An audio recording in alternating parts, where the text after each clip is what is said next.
Welcome to my channel. Happy Chistmas Eve and Christmas. May your wishes all come true.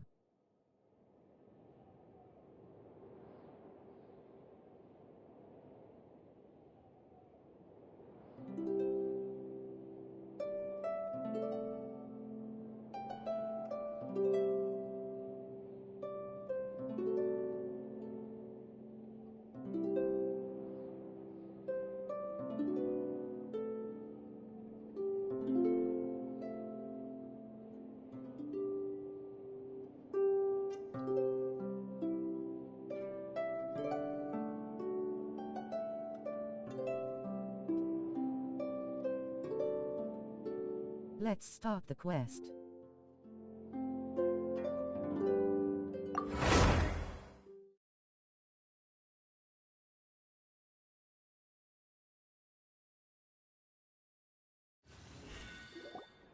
Hey, Catherine, it's us. Got any new commissions? Specifically one with a huge more attack, perhaps?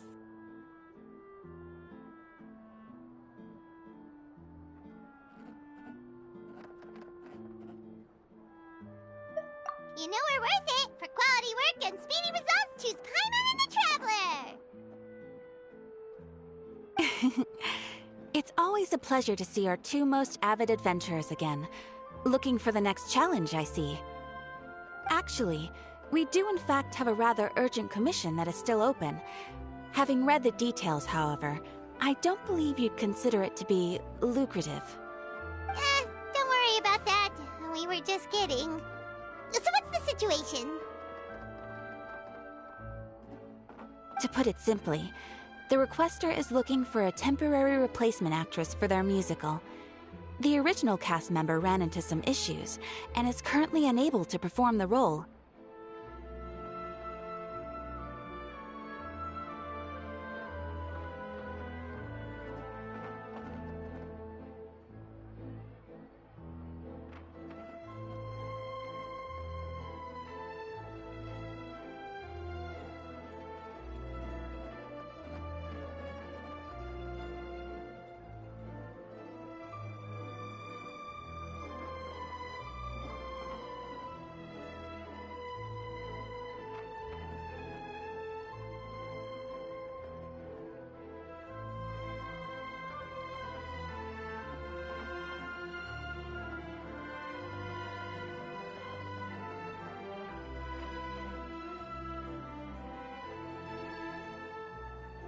I'm gonna put thumbnail BRB.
But the troupe has also been experiencing some financial difficulties, so unfortunately they cannot afford to pay the replacement actress.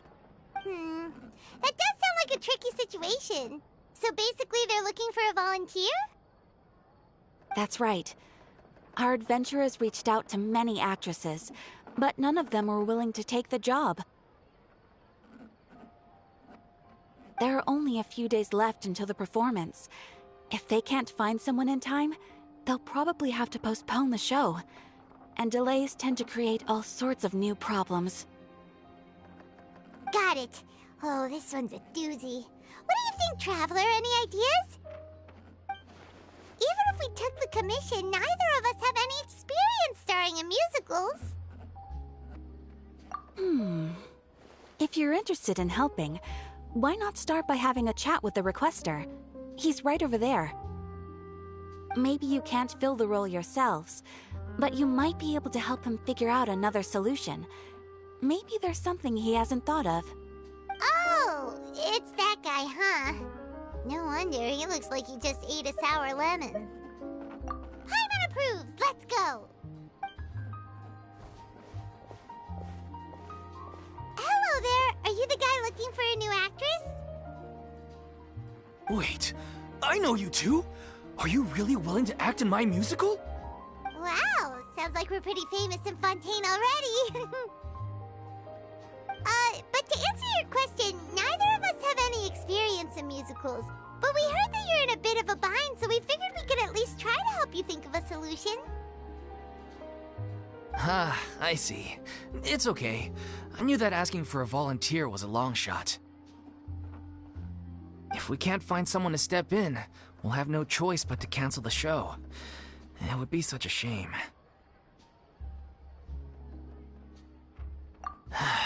That's the thing. We're not some high-profile theater troupe, just a group of amateur enthusiasts. All our sets and props are very crude. We're grateful enough just to get an audience, never mind ticket fees. If we had a way to make this profitable, things might have turned out differently. But now, it looks inevitable that we'll disband. Disband? You're splitting up the troupe? Oh, I guess the lady at the Adventurers Guild didn't tell you? Yeah, this is supposed to be our final show together as a troupe. One last show, and after that, we go our separate ways. So we were really hoping to end on a high note. Nobody wants things to just fizzle out. Not after all the time and effort we've invested into it. Yeah, the leading lady, in fact. She's been dealing with a chronic illness ever since childhood, and unfortunately, it flared up again recently. It really drains all her energy, so she's in no state to perform. The show just won't be the same without her. But for everyone else's sake, I still hope we can find a way to hold the performance on schedule. Got it. We have a clearer picture now. Let's see if we can come up with any ideas. What if we sponsored the show? Traveler, how much more are you carrying?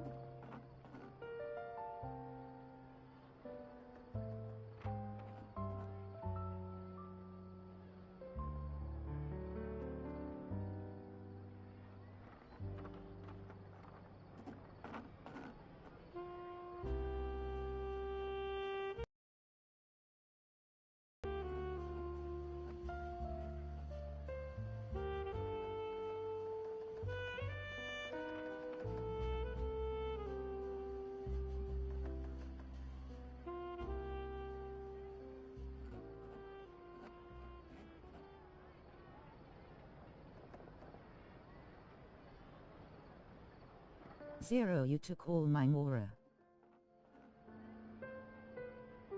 Please, there's no need to go that far. I wouldn't feel right asking such a huge favor, and I can't promise that we'd ever be able to pay you back.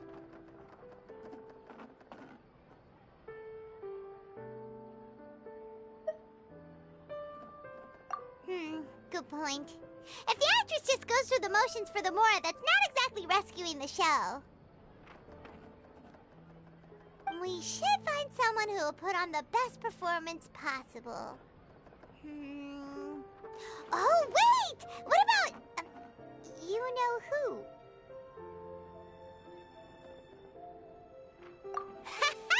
That's how you know we're the best of partners. Anyway, she should have all the free time in the world right now. She's really good at performing, and she was once super popular with the crowd. Performing in a musical should be a piece of cake for her. Who are you thinking of? Sounds like someone famous. Her? You're... That was a joke, right? Nope. Paimon doesn't actually know if she's performed on stage before, but Paimon's pretty confident that she'd be really good at it. You're not wrong there. She has actually performed in a number of big-name shows before. They were one of the reasons she was so popular. But even if she's no longer the Hydro Archon, it's not like she's suddenly a commoner. She's still an idol to many people in Fontaine, including myself. I just think Lady Furina might feel a bit out of place in an amateur troupe like ours. Well, yes, but... Fair enough. I mean, if she was actually willing to, then of course I'd be honored to have Lady Furina star in our show. I'm sure the rest of the troupe would be delighted too.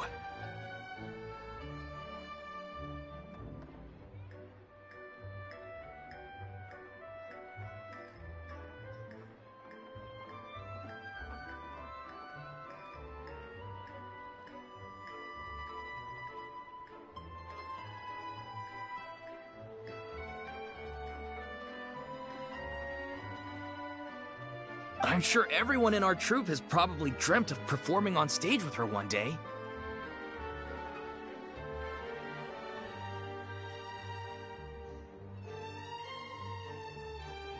Of course, it all depends on whether she's interested. She might consider this opportunity beneath her.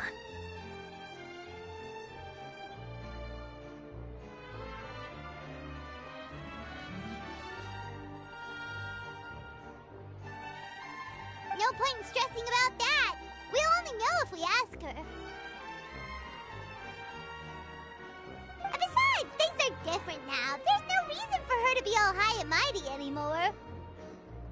Thank you for your help. I guess I'll just stay here and wait for the good news. Good luck. Wait, where does Furina actually live nowadays? She used to live in luxury at the Palais Mermonia, but she's, moved out, right? As it happens, I have her current address here. I can provide it to you. Woo! When did you get here? I came over when things were starting to sound more promising. I thought I should be at the ready in case my assistance is needed. It is my duty to support commissioners in any way I can. Thank you, ma'am. Thank you so much. Well, now that we've got the address, we'll go find Furina. Back in a jiffy.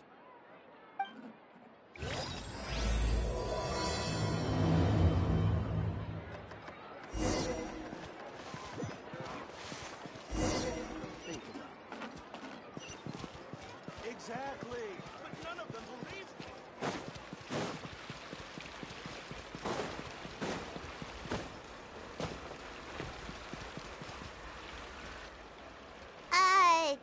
Did Catherine really give us the right address? She lives here?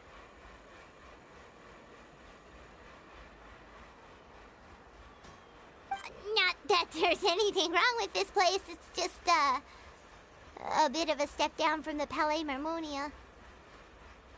You know, it's common courtesy to make sure the homeowner isn't in earshot when you're denigrating their abode. Ah! Okay, when did popping out of thin air become all the rage? First Catherine and now you? I was just out on a shopping trip. I ran out of macaroni, so I went to grab a few more bags. I used to have a much wider range of choices when it came to food, but now I'm finding that simple, traditional home cooking can be quite delicious too. Not at all. As long as you have different kinds of sauces in, you can have macaroni and tomato sauce one week, macaroni and bolognese the next. sounds like you're really struggling to cope. How rude! Questioning my cooking skills. The audacity! It's not like I have a very eventful life these days. Actually, I barely leave the house. So I don't see how it's unusual that my meals are a little simpler now too.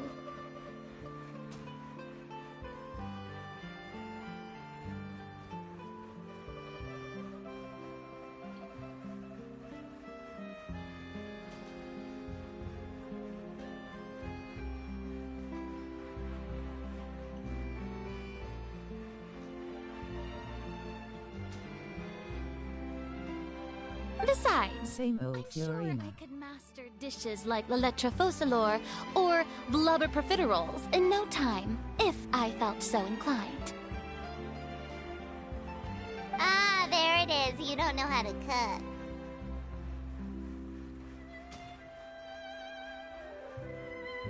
Whoop whoop.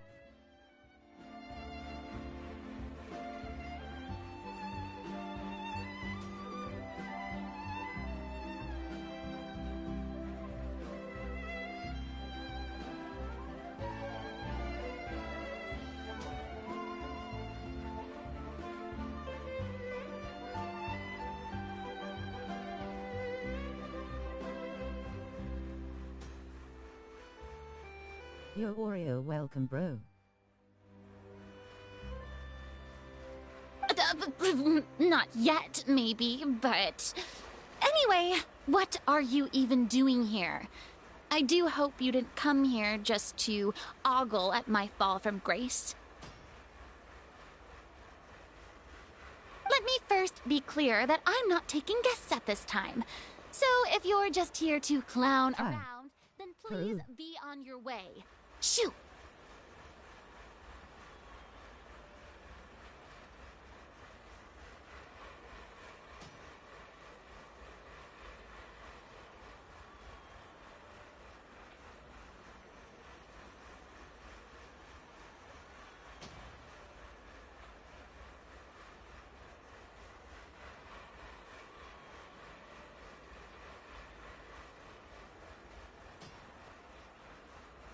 I'm good you. Sorry! We're sorry! Please don't be mad! Yeah, exactly! What the Traveler said! Paimon wasn't trying. I've been good.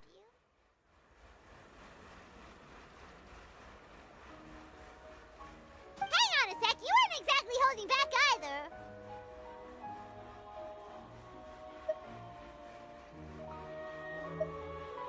My help?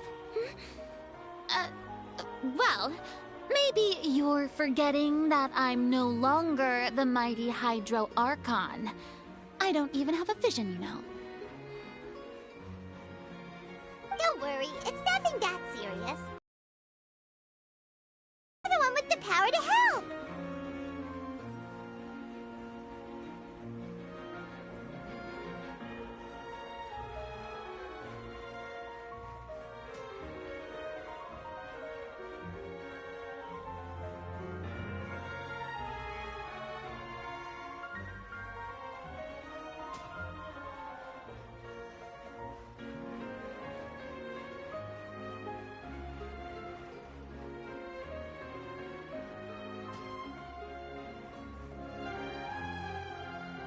Did you play Genshin? Shared the stream to my Discord. Oh? Well, if that's the case, then fine. I'll spare you the lecture about your attitude just now.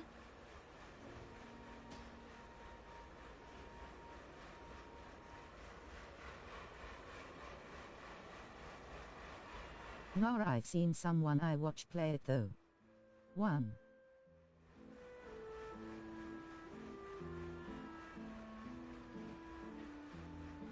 Thanks So tell bro. me, what specifically makes this matter so specific?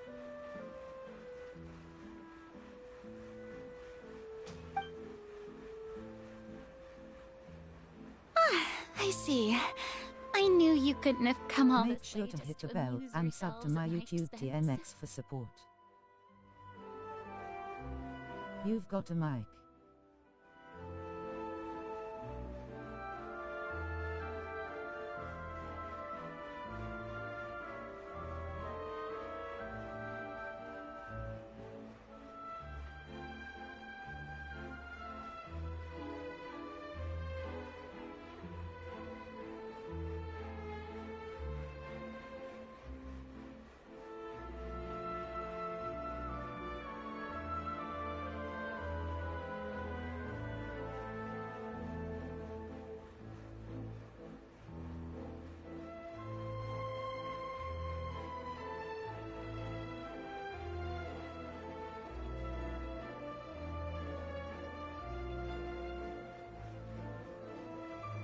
I had before it stopped working.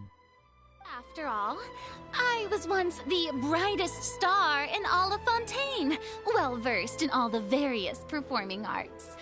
A mere musical is well within my capabilities.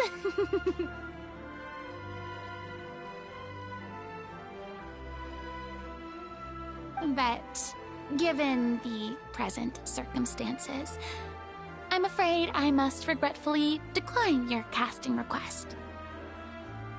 How come? It sounds like this would be a breeze You on for you. SP5.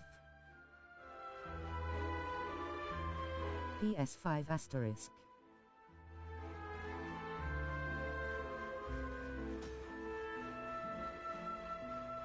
Yes. True, but I have made a decision to retire from the stage.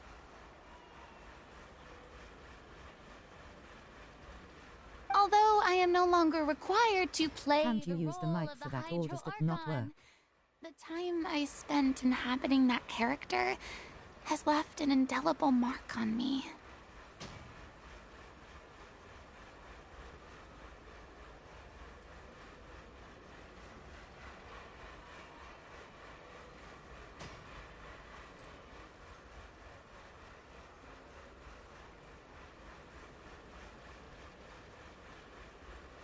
On controller.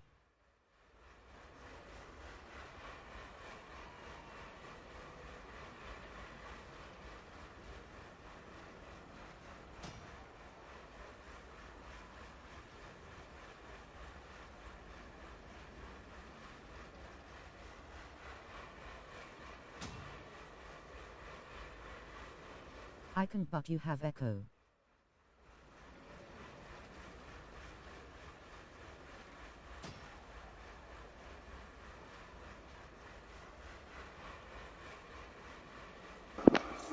See you like this.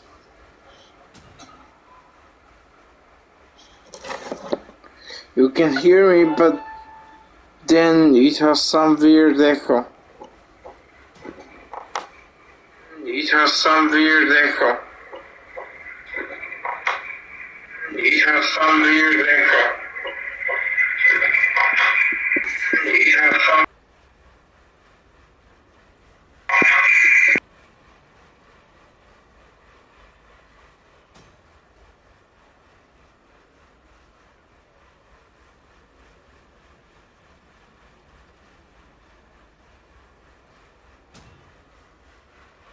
Both I see.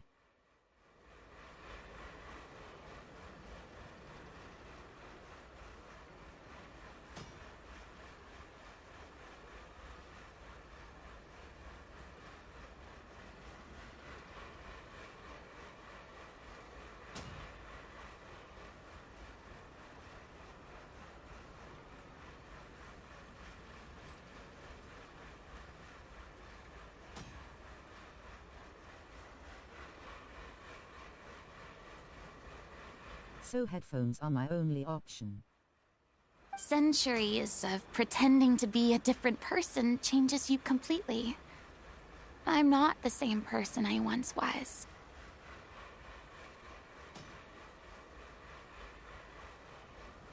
Of course, that can't be undone now. It's too late, and I have no intention of reinventing myself all over again. Oh yeah.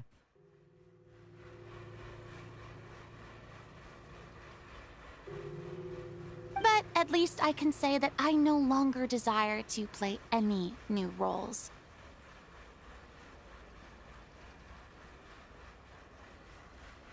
Paimon can understand.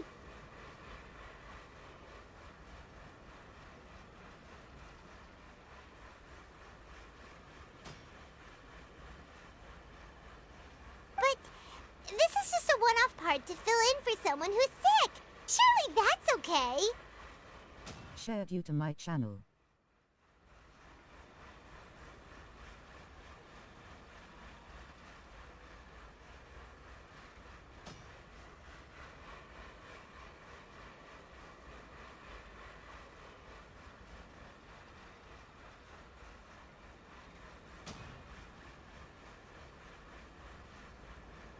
IGTG.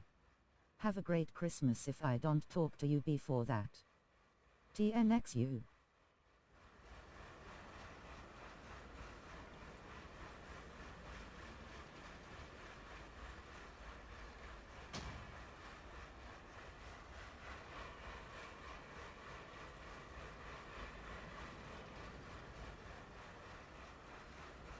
YouTube.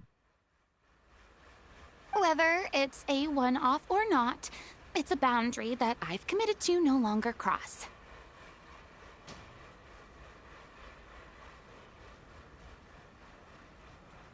If I make an exception to the rule now, I'm just leaving a back door for myself, which would be the same as not having a boundary in the first place. So I'm not going to perform, and that is that. Okay, guess there's no convincing you. Well, is there anything else we can do to help out the troupe? Otherwise, they'll just have to disband without any fanfare. Do you know any other actors who might be interested in the role? Nope. Short and to the point, okay. I've never been great. Besides, anyone I've ever worked with probably couldn't wait to get rid of me. Since I'm just an ordinary person now, they'll probably just laugh in my face if I go asking them for help.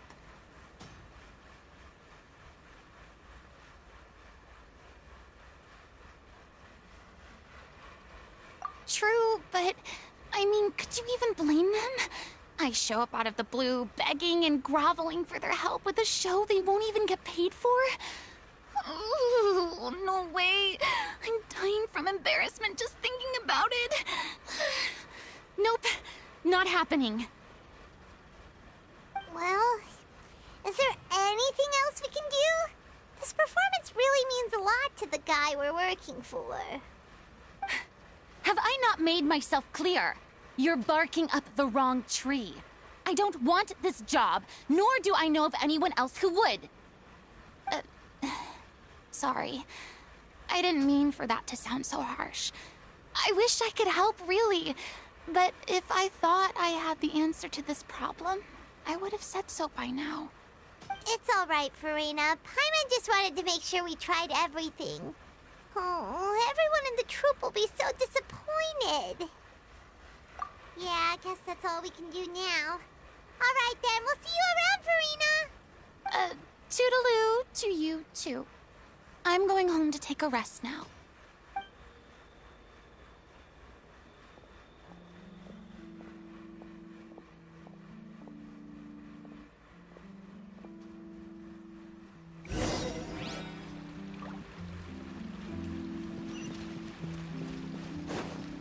It's too bad, but we have to respect Furina's decision. Maybe the thought of performing brings a...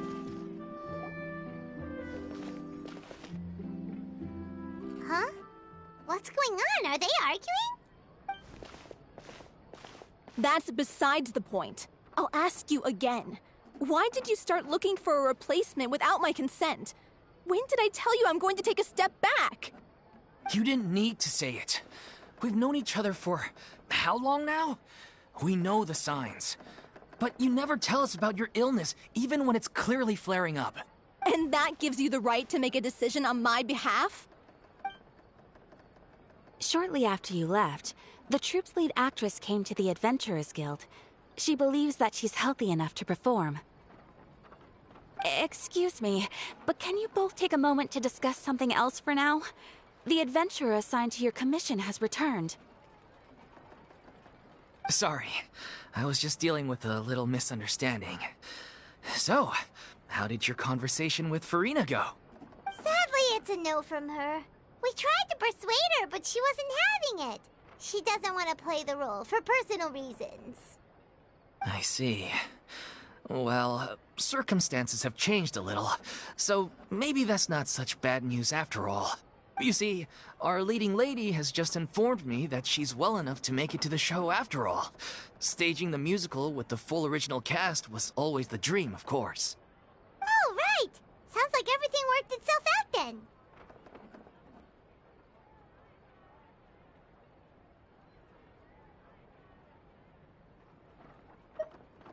Yeah, she'd be livid. We'd get the scolding of a lifetime. Jeez, is Lady Furina really so harsh with people? Only joking, calm down. So, guess we can consider this case closed now, huh? Despite the fact that we failed to complete the commission, we were still racking our brains for ideas on the way back here. Look, there's no point arguing with you about this anymore. You've made yourself very clear, so I'll stop looking for a replacement. This is the last chance we have, though. If your illness flares up again, there won't be time to find anyone to replace you. So, are you absolutely sure you'll be able to handle it? The whole team is putting everything they have into this final performance. We have to make sure it goes ahead. Yes, I'm completely confident. I've been taking a new medication from the doctor, and it's working brilliantly. I'll definitely be able to tough it out until the performance day. I share everyone's desire to commemorate all our years as a troupe with a proper farewell show. So the last thing I want is to be left out. Every one of us thinks of this troupe as their home, myself included. You're right. I'm sorry. I let myself get too worried about the show. I should have asked for your permission first. All's well that ends well. Sounds like the show will go on. Sure.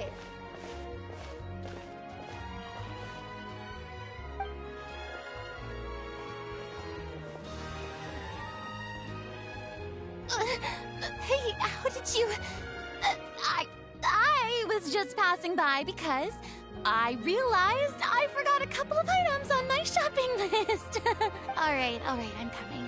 No need to drag me.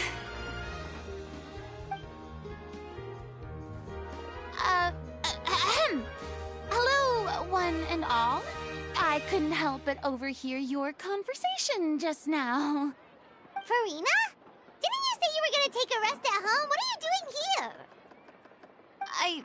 I was just ever so slightly concerned about the situation you mentioned. Yes, a teensy bit concerned, that's all. When you came to talk with me earlier, I jumped right to explaining my position and said some strongly worded things. And all before I even had a full grasp of the situation. Anyway, I just feel a bit bad about how it went down. I'm sorry, Paimon. Oh, it's totally fine. Paimon didn't take any of that personally. You really have a knack for asking the most uncomfortable questions, don't you? I felt very sheepish, having had a change of heart after flatly refusing you. And then, to make matters worse, you caught me. But in any case, it sounds like the issue has already been resolved. Yeah. When they said they were gonna ask for your help, I almost had a heart attack. I mean, how could we be worthy of having Lady Furina star in our show? There's no need to think like that, and no need to keep addressing me as Lady. Just Furina is fine. I was wondering, if this troupe is so important to all of you, why does it have to disband?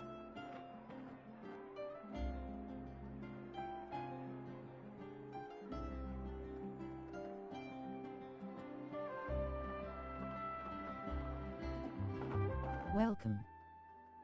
If the difficulties are purely financial, then there must be a solution. You could put the shows on pause while you look for a sponsor, for instance. Everyone seems so devoted to the troupe. I'm sure if you keep chipping away, you'll find a way through.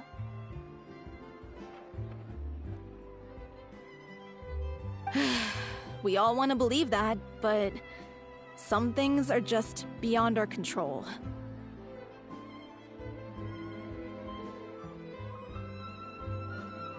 Everything's been going downhill ever since we lost our director. She was the heart and soul of our troupe. She kept us going. Her name was O'Reilly, and she was the founder as well as the artistic director of our troupe. And tragically, she was a victim in this serial disappearances case. What? That's actually how I recognized these two.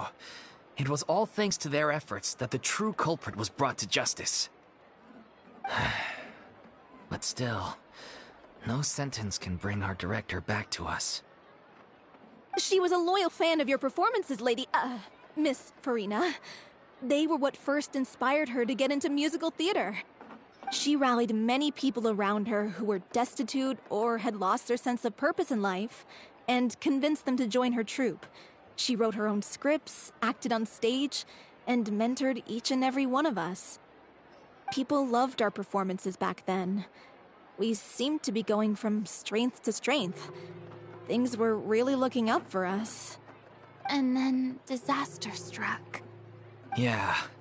After that, the entire troupe fell into disarray.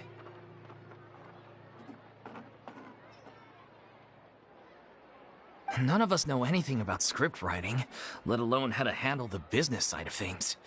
We've been doing the best we can. But despite our efforts, things are slowly but surely falling apart. It's agonizing, but ultimately, we'd rather end things now on our own terms than stick it out to the bitter end and watch all our dreams turn to dust. Oh.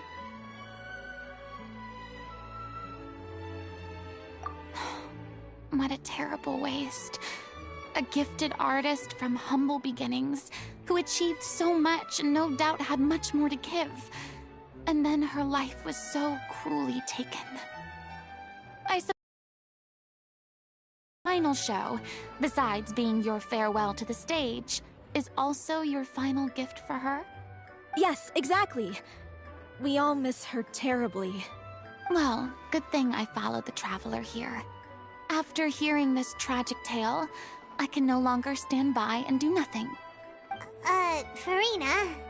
I know what you're thinking, but I by no means plan to cross the boundary I've set for myself. Besides, they're no longer looking for a replacement anyway. I can, however, provide some artistic guidance from the vantage point of a highly experienced audience member. But only if you feel this is something that would help, of course. Oh, Talking, most please. definitely. We'll take any guidance that you can give.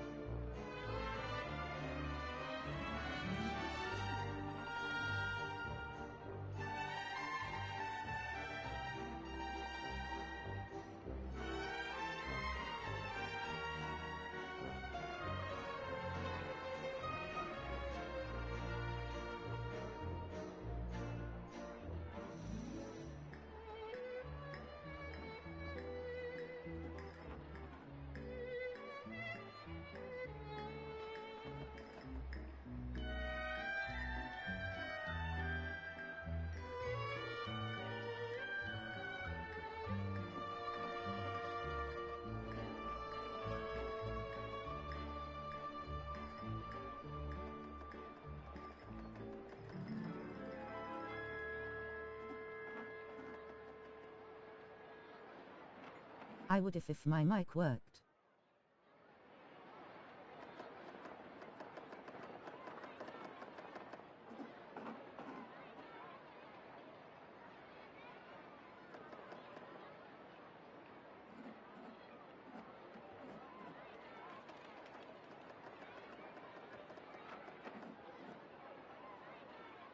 My mic broke.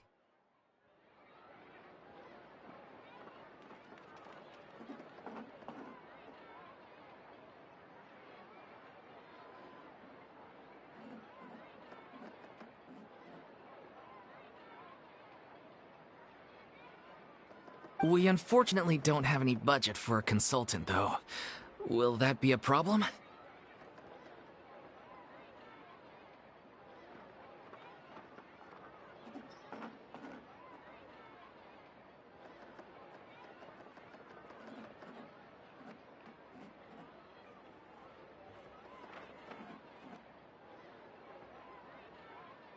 From using it.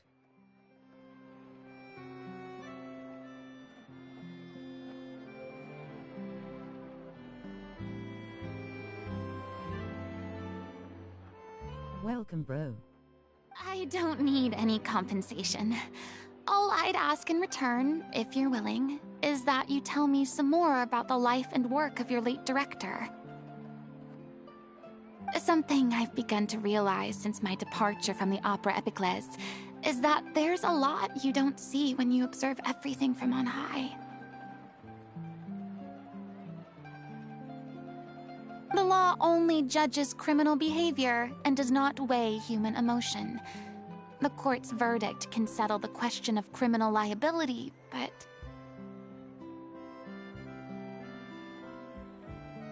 what about all the unresolved emotions of the parties involved? This B1 TCH coming back half air.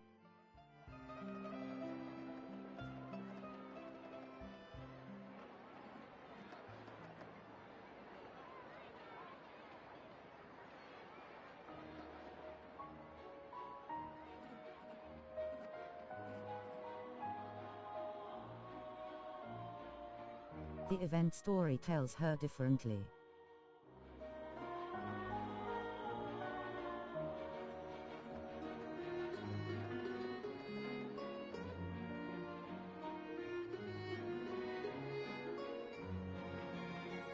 Oh, you hate her now? Or she is different in the event story?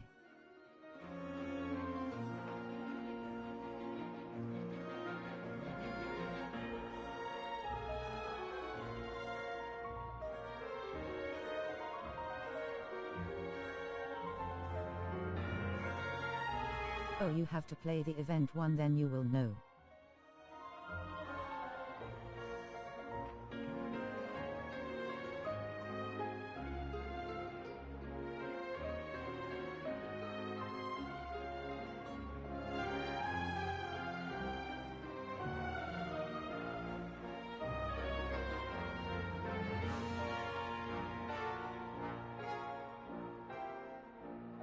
Since it is a whole different character from this story quest.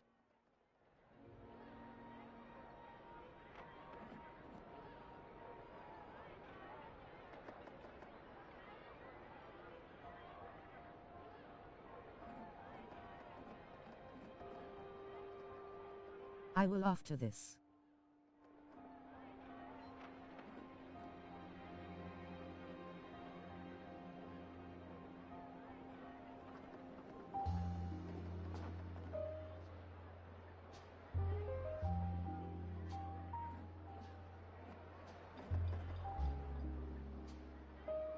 BC it says in blocked.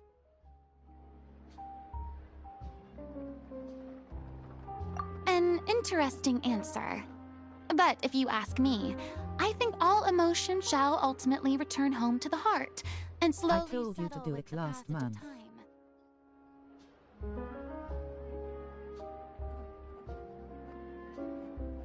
But you didn't.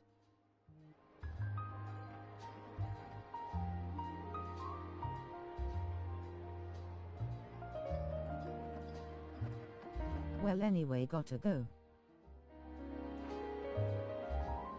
Bye bye.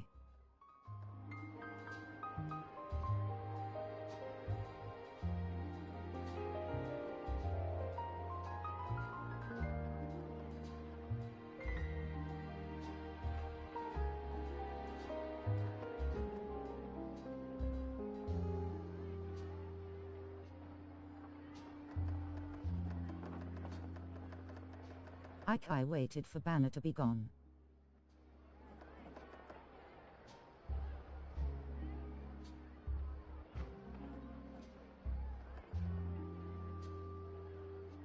Bye, Pop.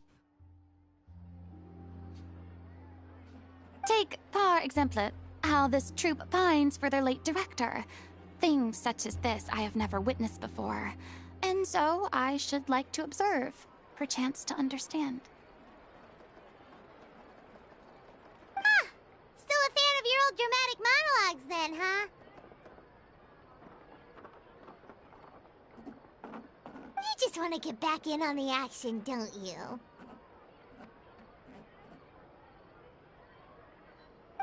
No. This is a completely different situation.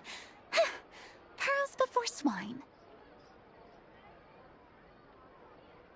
Ah, the name's not Swine, it's Paimon!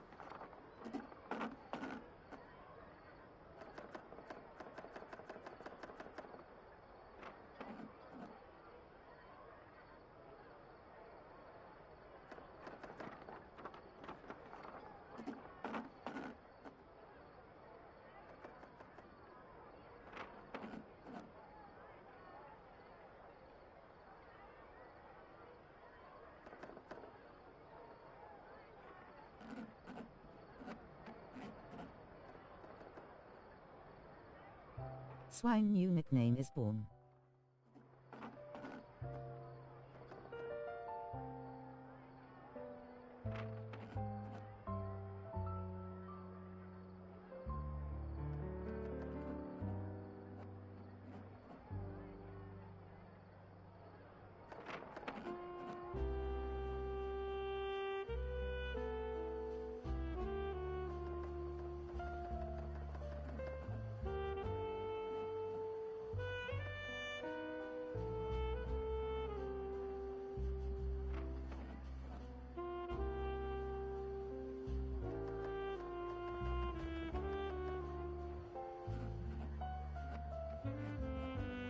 Love how they roast her for no reason, lol.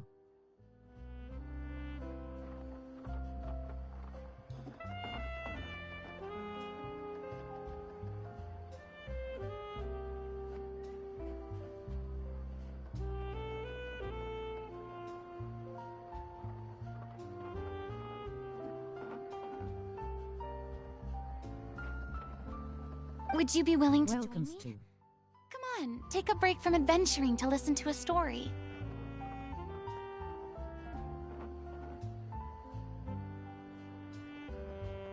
Thank you all so much. Our director was a huge fan of Miss Furina's performances, as of course we all are. Alright, follow me. We'll go to our usual practice space.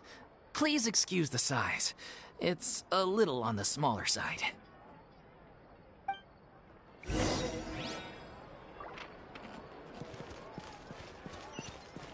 Exactly, but none of them believed me.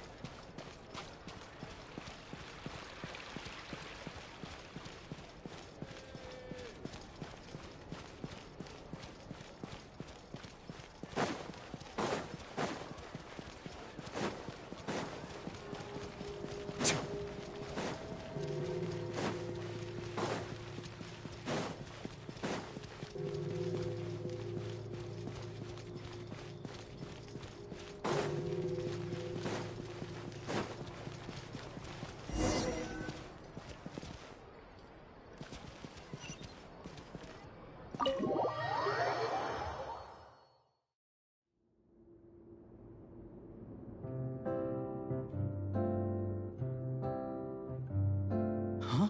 Lady Furina? What's Lady Furina doing here? Blaine.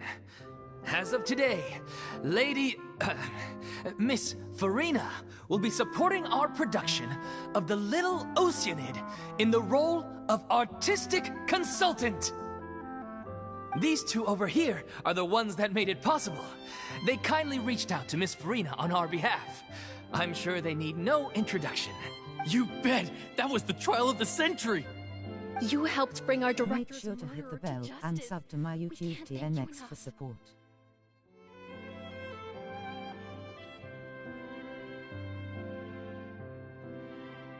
Oh, please don't mention it. We're just here to join in on the fun.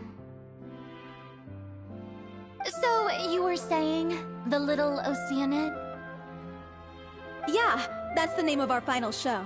It's an unfinished script left behind by our director. One of our greatest regrets is that she never got to complete it. So, if we can bring it to the stage and make it a successful show, we can all take some solace in that. Wait, but if it's not finished, then...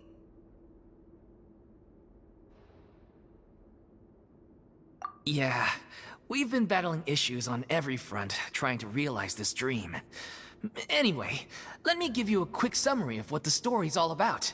The protagonist of the story is a young Oceanid who transforms herself into human form, despite the protests of her family. She longed to live just like any other human.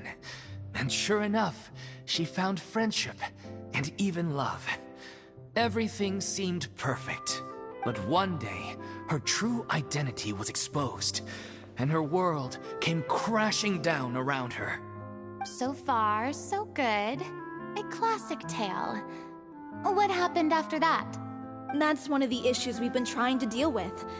Unfortunately, this was as far as the director got with her script. We need a proper ending so we can bring this musical to the stage. But people have different opinions on which direction to take it in. We still haven't decided between a happy ending or a true-to-life tragedy. By true to life, you mean the director's sudden disappearance? Yeah, like they say, truth is stranger than fiction. But then there's the question of whether we really want to use the stage to pass our raw pain onto the audience. Exactly. A lot of the time, people come to watch a show just hoping for some light entertainment. We have to consider their emotional stake in this, not just our own. And one last thing. We're still waiting on confirmation from two of our main actors. The first is Paulo, who plays the protagonist's lover. He's locked himself away to focus on writing an ending for the script. But the deadline's passed, and we still haven't heard from him. The other is Villemont, who plays the main antagonist. He took the director's death pretty hard. Hasn't set foot in the city since. He did write to us, promising that he'll be there for the final performance, but we haven't seen or heard from him since. So we're not really sure what to make of that. Huh. Although, now that we have Miss Furina helping us, maybe we should take the opportunity to get everyone back together. What opportunity? What do you mean? Maybe you're unaware, but your name has always been like a rallying cry for us. Our director was constantly singing your praises. All of us look up to you as a role model. Oh, stop! You're making me all flustered. Although, not in a bad way. I suspect the reason they're dragging their feet is that they have their doubts about whether the show will really go ahead, considering all the issues you've been facing. But one by one, all the obstacles are being removed. Now is the time to rally the troops. Makes sense. Okay, priority number 1, let's check in with Paulo and see where he's at with the ending. He went back to Poisson a few days ago. Said that staying in a friend's home might help him to relax and escape the feeling of isolation. I thought the last thing his friend would want right now would be to take visitors, given that Poisson was flooded not too long ago. But I guess it's the opposite. A friend in need and all that. Yeah, maybe he could use some company. Poisson? Nothing. I suppose my presence will be indispensable if we are to restore his faith in the show. So, allons-y. To Poisson!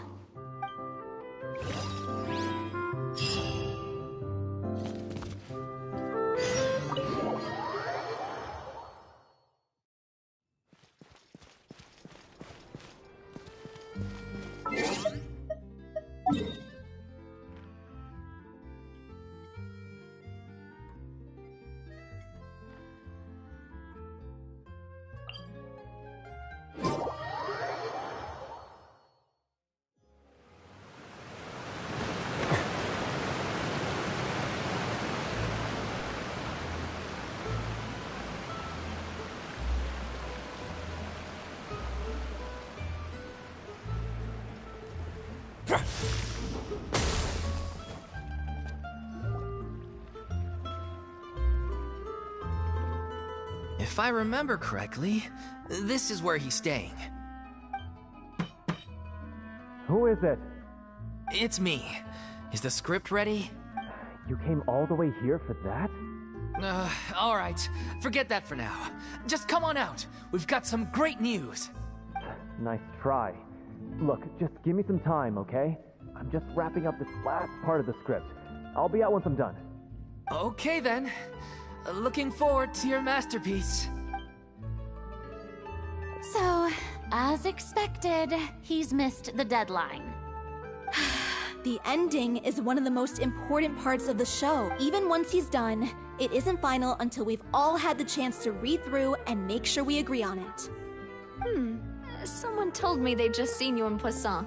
I assumed it was a case of mistaken identity, but sure enough, here you are. And Furina, too. I was wondering if we might run into her. So, you're here for Paolo?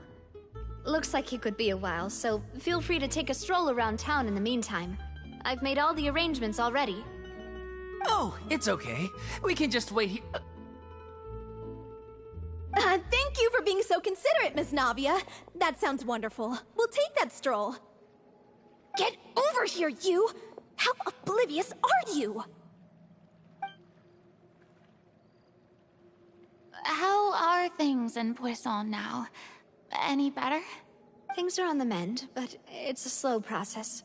Some people may never recover from the trauma they experienced. I'm sorry to hear that. I wish there was something I could do. Please, must our conversations take such a depressing turn every time we meet? We all have painful memories, but we don't have to let them cloud everything we do. And if you're trying to make a new start, perhaps it's best if you don't bring up the past all the time. Thank you for your words of comfort. You make a very good point. But for now, at least, I think I should stay with the way I'm feeling for a while longer. It's okay. These things take time. Moving on from a painful experience is easier said than done.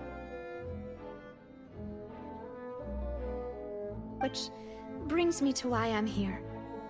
I thought you should probably know that not everyone here is ready to forgive and forget after the Hydro Archon's inaction in the face of catastrophe. To avoid upsetting the peace, I told the townspeople that everyone here is a member of the theater troupe, and that you are just an actress playing the role of Furina. It's not a perfect solution, but hopefully it means you won't have to lie low while you're here. That's so thoughtful of you, Navia. Well, what do you expect? I am the courageous and considerate president of Spina di Rosula, after all, like my father before me. Anyway, that was all. Look after her now. Off we go then. Let's take a look up there. I don't have any friends that I can be frank and honest with, so maybe she's right. You're the closest thing to friends that I have.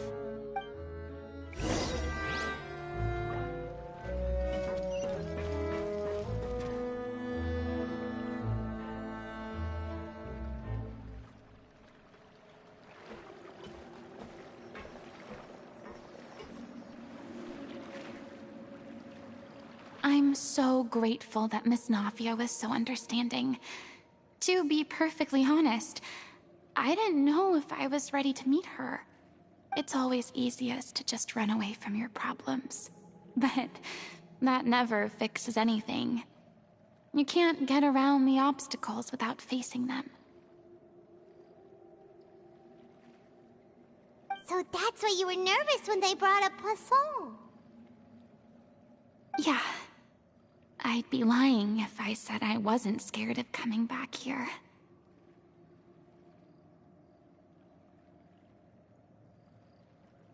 Still, I felt it was something I had to do.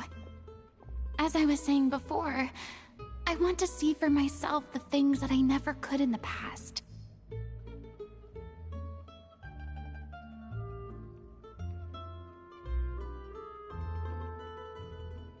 I'd I'd be overjoyed if the people here could find it in their hearts to forgive me. But they're more likely to unleash a tirade of vitriol against me, which, of course, I completely understand and accept.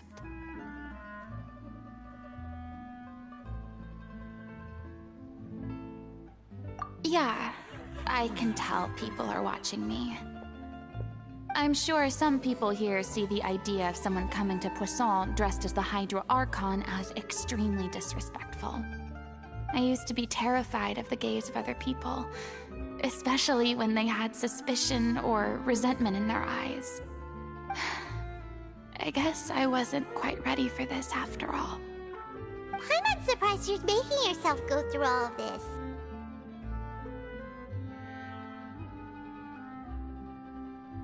I can't let myself see only the things I want to see.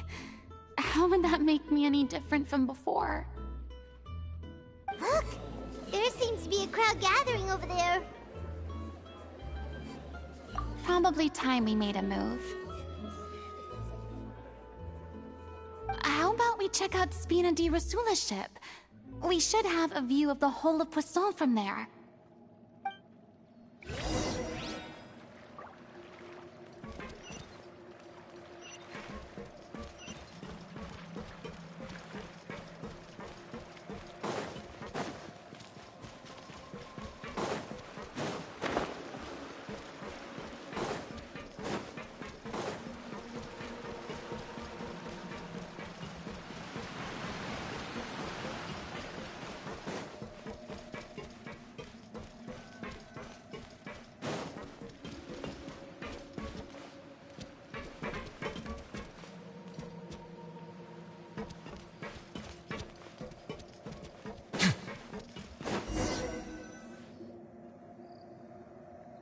I'm sorry. You probably just wanted a relaxing stroll, and here I am dumping all this heavy stuff on you. We don't mind. It's actually refreshing to see a different side of you. Great. Well, I appreciate your company, so please don't disappear just yet. Well, but the years of suffering and loneliness aren't the only reason I have a hard time facing up to who I used to be. As I stand here by the ship, I can't get the images of the rising water out of my mind. One after another, people were taken by the water. All those treasured lives and memories washed out of existence in an instant. They thought their god would protect them. They had absolute faith that when disaster struck, a divine power would save them from harm. And all the while, I played my part to perfection to convince them that was true. But then the floodwaters finally came, and the Hydro Archon did nothing. You shouldn't look at it like that. You were only doing your duty. I've had to go through so many moments like that for the sake of protecting the truth. As time went on, it got harder and harder to bear, and I became more lonely and isolated. Eventually, I realized I had nothing left except the truth. I became terrified of completely failing in my task, and was haunted by the thought of being left all alone, weeping on my throne. Fortunately, we were able to avoid the worst-case scenario thanks to the help of heroic individuals such as yourselves. Everyone rose to their responsibilities, and I finally regained my freedom. But on some level, freedom also means no longer being needed. I have no further use to people. Paimon would have never imagined you'd see it that way. A reward?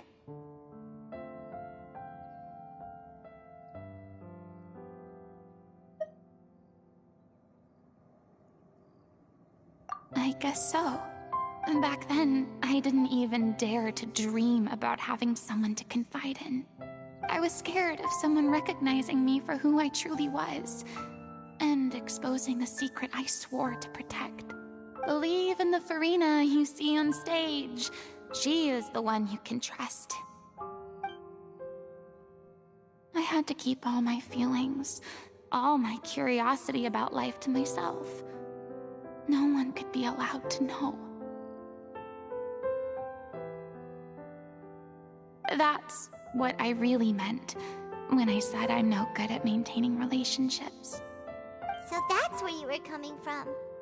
Paimon totally thought you were just a bit of a diva at heart. Could you please get off my case? I don't know what's gotten into you today.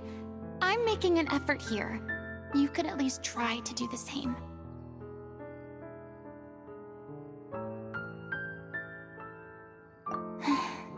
I do. I once had nothing but the truth, and now I'm finally free to live my own life again. And even though I have no idea where I'm going right now,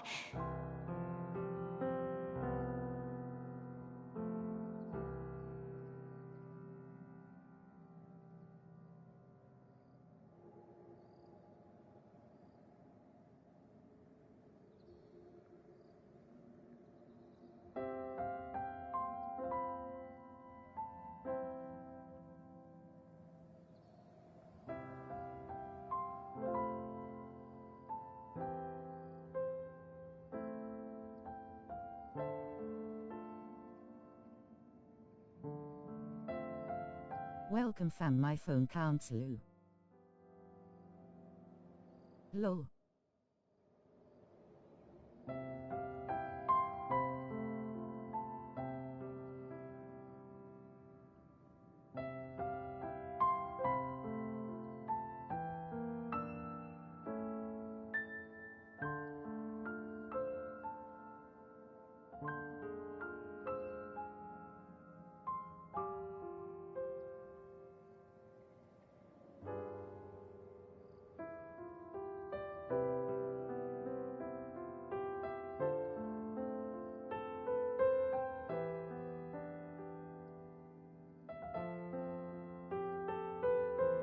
BC, I use it to type in chat.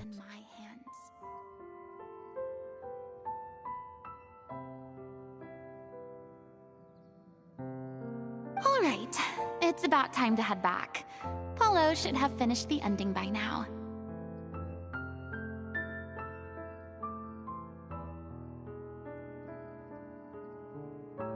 Sure! Okay, let's head back and check it out.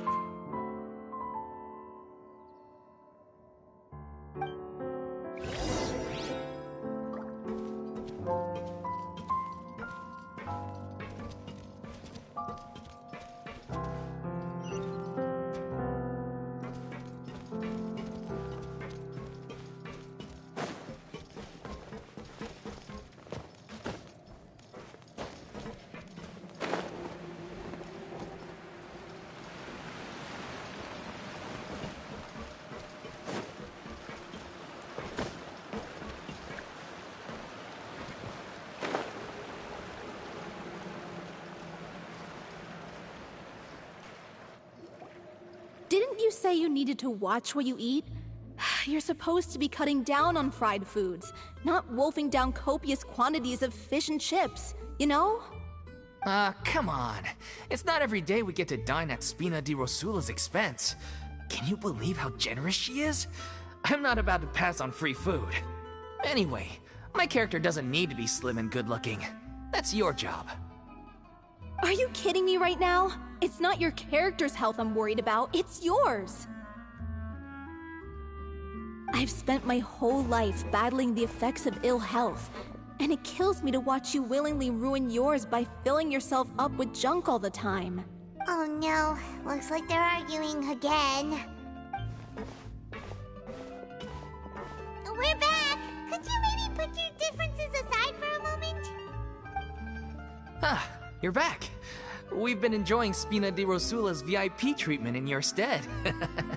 Paulo's nearly done. We shouldn't have to wait too much longer. Great! So you were discussing your characters, right? We heard she's playing the Oceanid who turns into a human girl. What about you? Me? I'm an Oceanid too. He was originally supposed to take the form of a crane, but he outgrew that role. Well, the costume at least. So now he's playing the boar instead. Sorry.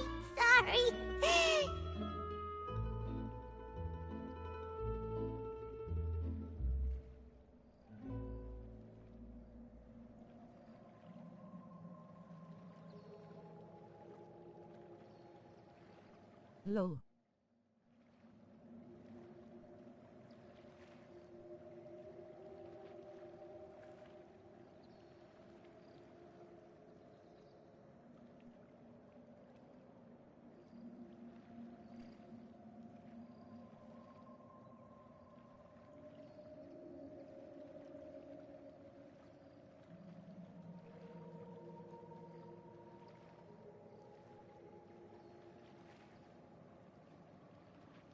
Welcome.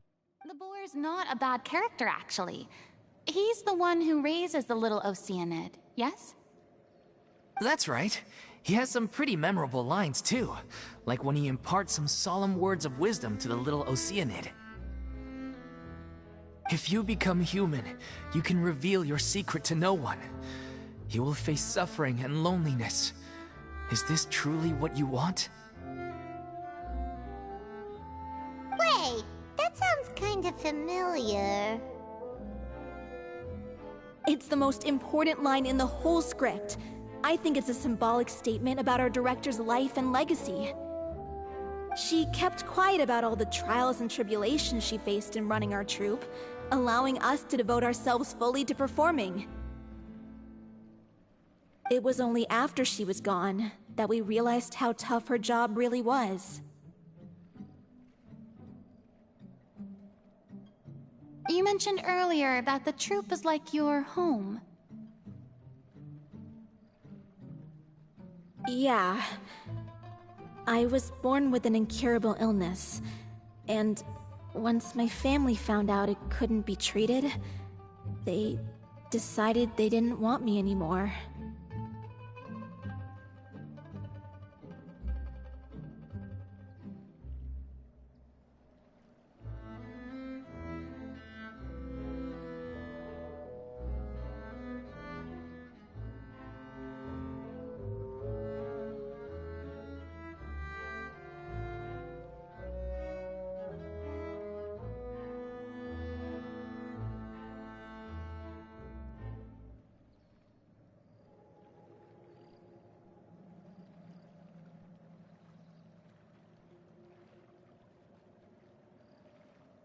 So they throw her away.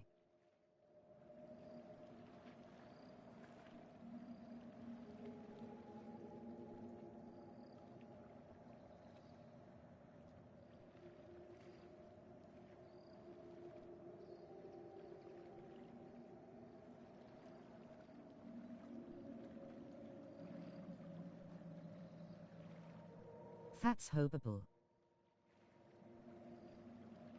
I spent some years taking whatever work I could find and trying to manage my illness with various medicines. But whenever I had a bad flare-up, I'd be lying in an alleyway for days at a time. It was like that until the director found me one day. She told me I had a great voice and asked if I was interested in studying singing from her. I said yes. She took me under her wing, taught me to both sing and act, helped me find Mora for my meds, took care of me when my condition decided to flare up. I know it was all a huge burden on her. She sounds like a really incredible person. She really was. She gave everything she had to her troupe and the people in it. All of us were so proud to call her our director. I was a lost child too when she found me. As the child of a murderer, my parents weren't around when I was little, so I got sent to an orphanage. The other kids were always picking fights with me. They'd say things like, "Come on, You must be pretty tough if you're the son of a murderer. It was just to taunt me, though. I was an easy target, and they knew it. One day, I got beaten up so bad that I just couldn't take it anymore. So I ran away. I lost all faith in humanity by that point. Thought the whole world was out to get me. Let me guess. Fortunately, the next person you ran into was the director. Yeah. For the first time in my life, I was somewhere I felt safe. And I promised myself I'd stay here until the day the group parted ways. The day you hoped would never come. How times change. Oh, you're finally done? Get your butt over here. There's someone I need to introduce you to. This is our new artistic consultant, Miss Furina. Furina? The Furina? Oh my god, how did you manage to wrangle that? Please, the honor is all mine. I was profoundly moved to hear about your troupe and your wonderful director. I just wanted to do something to help. Same here! Even so, this is just... Oh, wow. I'm sorry. I'll try to calm down. Now, where was I?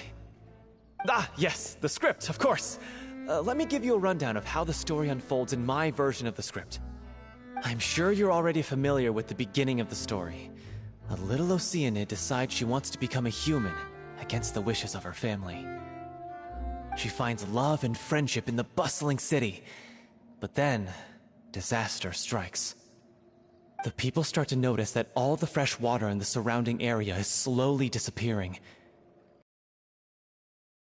Plants and flowers are withering, and the people begin to panic. The little Oceanid, Cleo, and her lover decide to do something about it, and investigate the truth of the matter together. In the end, they discover that all the waste and pollution created by humans over the years has caused the fresh water to flee the land, as if driven by a consciousness of its own. Consciousness? You mean the water is sentient? Water as a conscious entity. There's actually quite a few stories that explore this theme. Since the little Oceanid is a water spirit, she immediately understands how the water is feeling. She then tells her lover about her true identity, as well as the truth behind the crisis. Her lover accepts her for who she is, and works with her to find a way to bring the water back. However, unbeknownst to them, there were some people eavesdropping when she revealed her secret. The little Oceanid is accused of being directly responsible for driving the water away, and faces the greatest dilemma of her life. And then? In the end, she makes the brave decision to sacrifice herself to save her lover, and the rest of humanity. Huh? But didn't they all treat Cleo like a villain? Why would she want to save them after that? Well, she mainly wanted to save her lover, plus everyone who'd stood up for her. Through her love for her human partner, she was able to find an even greater love, one that extended to all of humanity. Surely the biggest strength of Cleo's character. There's actually something else that bothers me. You know the protagonist is supposed to represent the director, right? And she never had the chance to become a hero in our world. If we're serious about dedicating this show to her memory, we should make the ending as true to life as possible. What about if the little Oceanid is hounded to death by people who hate her, her lover makes sure her secret never gets out, and humanity continues down the path to extinction? That sounds like too cruel of an ending to me, and perhaps a little irresponsible to present to the audience. That ending would be a perfect mirror to Director Aureli's death, both arbitrary and meaningless. On the day when she went missing, Director Aureli had instructed us all, somewhat out of the blue, to leave the court of Fontaine and wait for her outside the city. We waited and waited at the rendezvous point, but she never came. By the time we returned to the city, she disappeared without a trace. We looked for her. The Gardamex looked for her, but she was nowhere to be found. Increasingly, All the signs seem to point to her being the latest victim in the serial disappearances case. The director was the kindest soul in the world. Yet she was senselessly sacrificed for the sake of a so-called experiment by someone who had nothing to do with her at all. But doesn't the way she suddenly told you to leave the city suggest that maybe she had some sense of what was about to happen? It almost seems as if she was moving you to safety. I've been trying to follow up on that ever since, but all my efforts so far have turned up nothing. Villemont might know something, but he won't open up to me. Villemont? The one who's playing the role of the villain? Yeah. He's been overwhelmed by grief. I think the director's death hit him hardest of all. Grief? Guilt, more like. Also, I have a hard time imagining that anyone took it harder than me. Because, well, speaking of the play being true to life, I was deeply, madly in love with Aurelie. What? You kept that one quiet. It's time to be upfront with you all. No more keeping secrets from each other. We'll never be able to agree on the ending if we can't be honest about how we feel. I did tell her how I felt once, but she turned me down pretty much straight away. She said that we were all like brothers and sisters to her, and she'd never considered us as potential romantic partners. Not that it came as a shock or anything. It was what I was expecting to hear. So I told her I'd always be there for the troupe, and I'd always be there for her. I said, maybe one day in the future, when everyone's settled into their own lives and on the up and up, and managing the troupe no longer required her constant attention, well, maybe then she could reconsider what she really wanted in her life. And now, that day will never come. Oh, Paulo.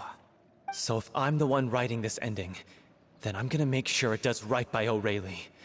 I won't let anyone get in the way of that. In that case, you have to straighten things out with Villemont once and for all, face to face. We've all had our differences of opinion over the ending, but those two have never seen eye to eye on anything. One of them has to compromise if we're ever going to reach a final decision. Well, if that's where we're at, looks like it's time to go visit Villemont. Are you ready to face the truth? Honestly, I'm slightly terrified. But for the sake of our final performance, I'll do whatever it takes. Funny you should ask, though. You really do get what I'm going through right now.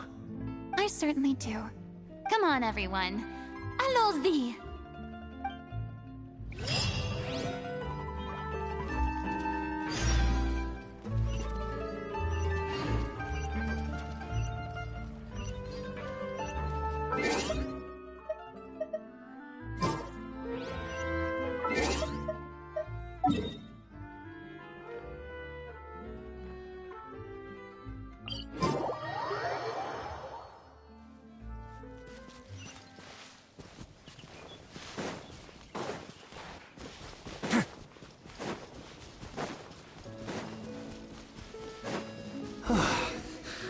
This is tough going.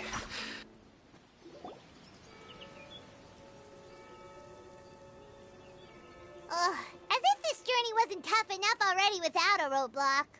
Don't worry. We should all be fine with the traveler here. We don't need to take a detour. Wait, why are you all looking at me?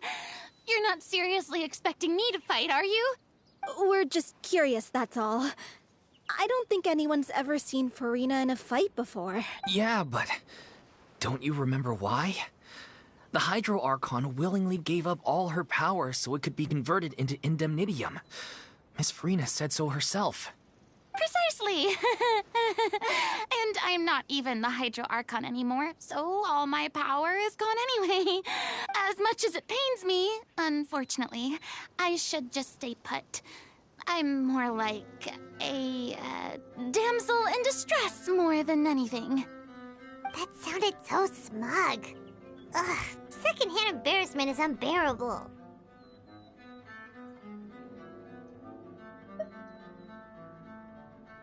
Hey, lay off, all right? My bluff is hanging from a thread here. I'm sorry. I got carried away. Please help us out, would you? Aw, too bad.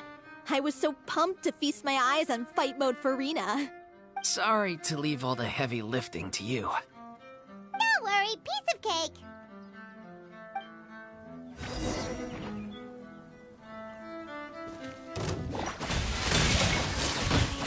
A moment, please. Wind strike! Nice and slick. Let's light it up! Everybody stand back! As one with wind and cloud! Don't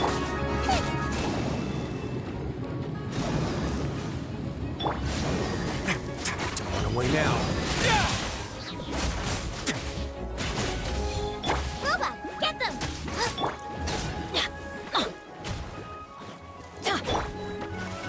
One with nature! You're toast!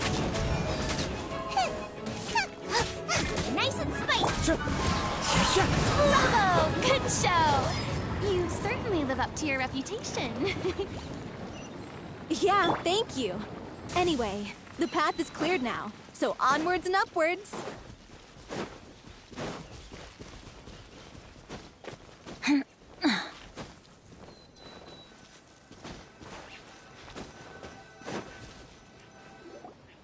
Vilma, are you there? Huh? Oh, it's you guys. Wait, what's Lady Furina doing here? I can explain. We've been rounding up the whole troop. We now have everyone except you.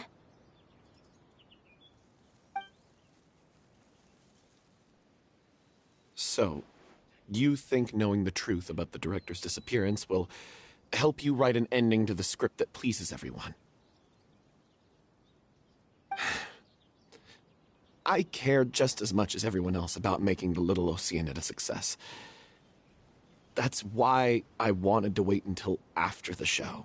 If I open this can of worms now, I just don't want to make things difficult between us. We're supposed to be a unit when we're on stage. Viamant, avoiding the truth will not help anyone. Unless you mean to suggest that Aurelie's death had something to do with you. I don't want to talk about it. Listen, Viamant. I used to think that my love for Aurelie was a point of shame. I never brought it up to anyone. But now, I've made up my mind to put it all on the table. I'm prepared to face everything, to sacrifice everything for the sake of the show. The Little Oceanid cannot be complete unless we do justice to Aurelie on an emotional level. This is why people think of you as not being the smart one. As you all know already, the troupe was kept afloat not from ticket sales, but donations from the audience. Of course, that was nowhere near enough. We took on side jobs when we weren't performing, but even then, the troupe's financial situation was pretty dire. So, anyway, one day after a show, a merchant came to me and offered us a huge sponsorship. In return, we just had to provide the audience with their drinks during performances. It seemed like a win-win, so I said yes to it on the spot without consulting the director. It was only when the merchant came to deliver the goods that I realized the drink in question was synth. Isn't that the drink peddled by the culprit behind the serial disappearances case? I freaked out when I saw the boxes. And I told the director everything right away. She was completely shocked as well. But she didn't reprimand me for making the decision without consulting her. Instead, she contacted the merchant and stated that the troupe could not agree to this collaboration. The merchant was furious, berated us for going back on our word, and threatened to sue us for damages. The amount was astronomical. There was no way we'd be able to pay. And then I was going to sort it on my own, but the director stopped me. She said that this was an issue for the whole troupe and it wasn't my fault. But things only got worse from there. The synth merchant just wouldn't let up, and then suddenly the director told us all to leave the city one day. I knew then that things must have reached a boiling point. I admit this whole thing was my mistake. I didn't dare to tell any of you the truth back then, and after the director disappeared, I was even more afraid to say anything.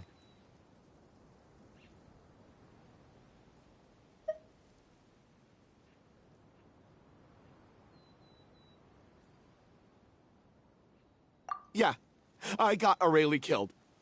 There, I said it. Happy now? Hey, don't say that. You traitor! You knew Aurelie was in danger. Why in God's name didn't you tell us? What do you mean, you were afraid? This was a life and death situation. We could have saved her! How could you be so stupid? Please, try not to get too worked up. Yeah, listen to him! You need to stay calm! Stay calm? How can I stay calm? This guy got Aurelie murdered! She was the love of my life! And he has the gall to try and high-road us, claiming that he kept his mouth shut for the sake of the show! How about taking some responsibility for what he's done? All I can say is I'm sorry. Truly. I wanted to apologize to everyone in the troupe, but that won't bring back the director. What good is my apology now? I'm just a coward who made an awful, terrible mistake that I can never take back. Beat me up if you want. Kill me if you prefer. It's what I deserve. End my life. So I can meet the director and apologize to her in person. Get out of my sight! Go! Get lost! I don't ever want to see your face again! That's enough! You've screamed and shouted at each other for long enough. Now pipe down, both of you! Can you stop conflating the show on stage with your real-life relationships in the troupe? You keep saying that you want to use this final performance to pay tribute to your director and celebrate her life. How can you do that if you're just using it as an excuse to vent your own emotions? You're right. I'm sorry. On stage, the lead role is the focal point of the audience's attention. And you're all used to seeing the director as the heart of the troupe. But in her own life, her greatest desire wasn't to be the center of attention. I can tell how much she loved you all, and how much she loved the troupe. What she wanted was to build a warm home for all of her brothers and sisters. To shield you all from the storms that rage in the world outside. That's how you should remember her. And that's what you should be celebrating. I understand why you're trying to make her the hero of the story, but isn't she your hero already? After everything she did for you? Yeah. So think hard about what that means. And then think again about what you hope to achieve by arguing with each other. If you really hate each other and can't reconcile your differences, then you could just call it quits now. Why bother with the final performance if the group is already fractured? But you can't bring yourself to do that, can you? You care too much about Director Aurelie and the home she built you all to let go. What are you laughing at? I don't see what's so funny. Sorry, I didn't mean it that way. It's just that, for a moment there, it felt like our director was back with us again. If she'd seen Paulo and Vilmont at each other's throats like that, she would have scolded them exactly like you did, in that same stern voice. Really? But she sounded like such a gentle person. Of course she was. Even her harshest life. And it showed. She really was a truly outstanding person.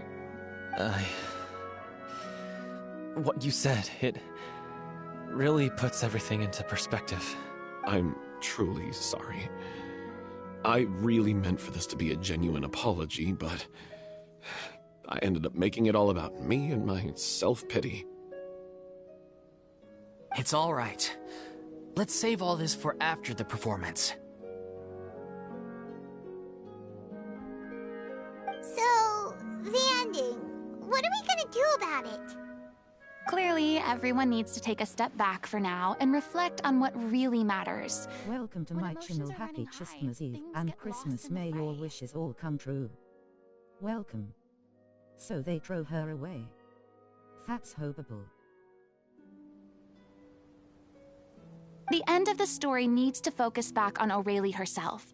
She's the true star of the show.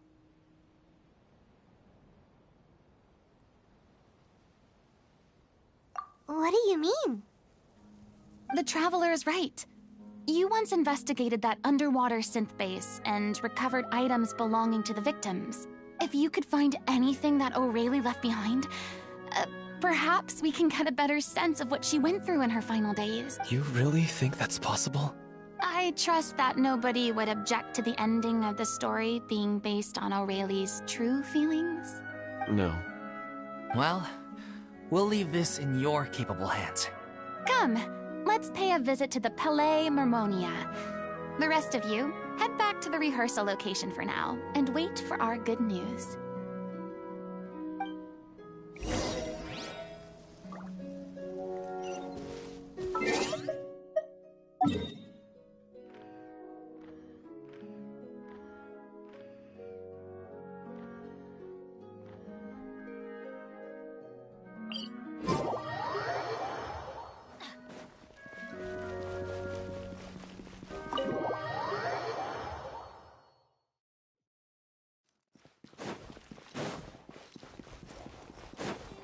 Off we go!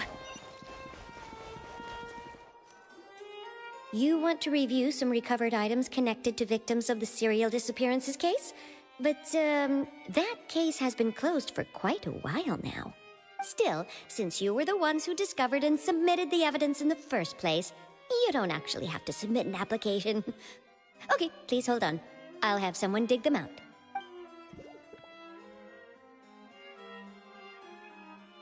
So, this is all Aurelie left behind.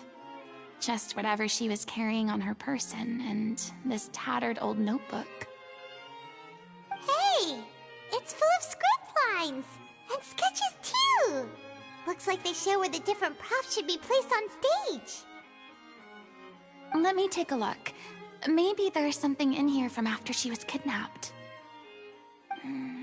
Aha! I found something. To whoever discovers this diary. Let's see. Looks like she kept a detailed record of her captor's actions. She even mentions the truth behind the experiments on dissolving young women. If we'd had the chance to examine this notebook carefully back then, it would have been a conclusive piece of evidence proving Vachey's guilt. Vachey took so many lives.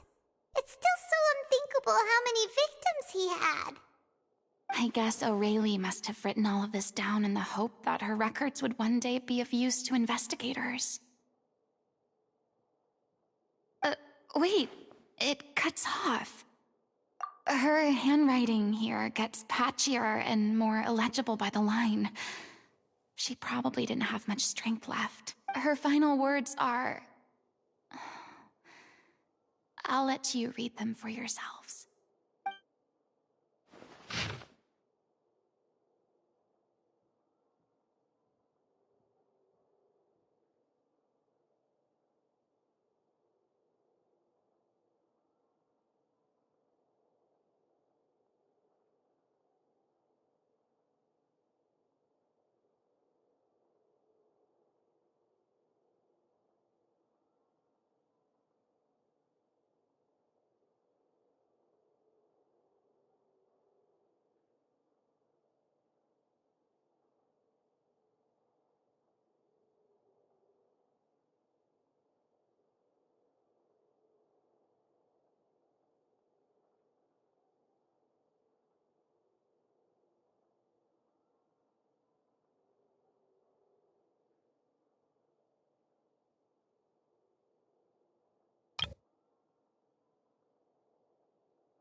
was so terrified.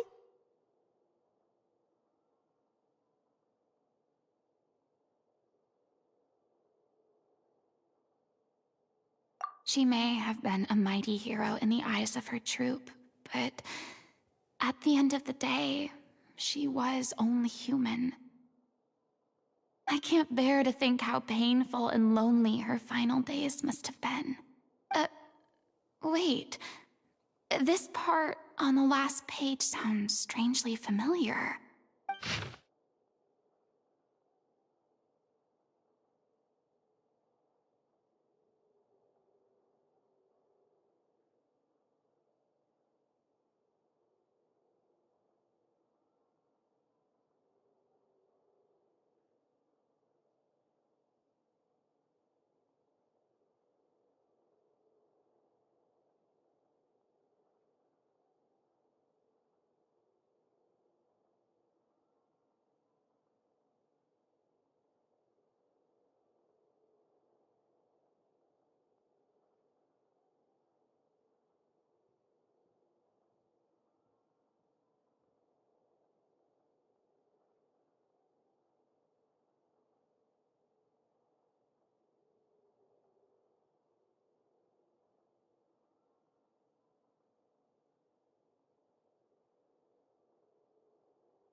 If you become human, you can reveal your secret to no one.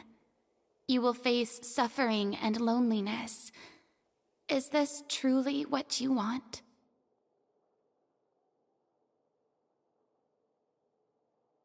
Isn't that the most important line in the Little Oceanid? Because I am an older sister to them. Oh. So she didn't regret her decision, even as she sat in silence, waiting for death to come. I'm sure this is what the troupe would have hoped to hear as well.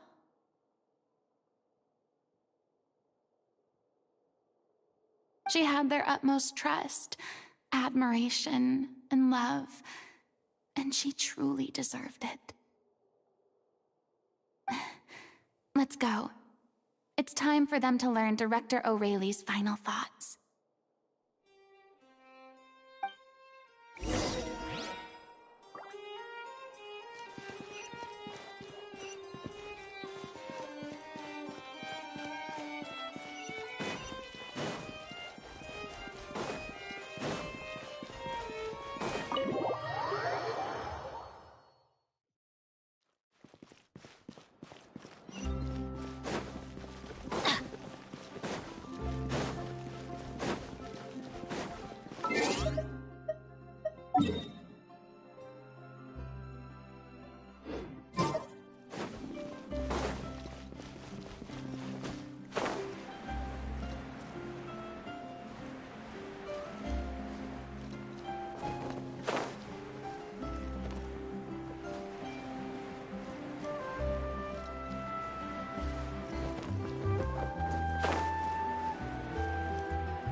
She deserves a hero's farewell.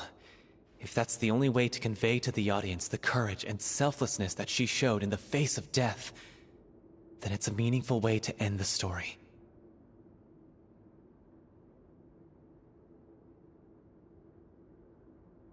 Even in the last moments of her life, she was still leaving a trail for others to follow.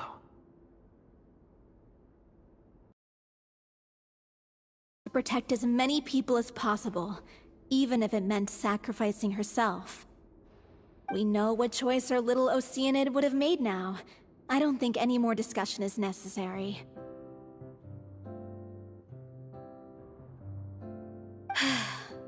Well, Vilmont, if we put the past aside for now, do you think you can bring yourself to go ahead with the show?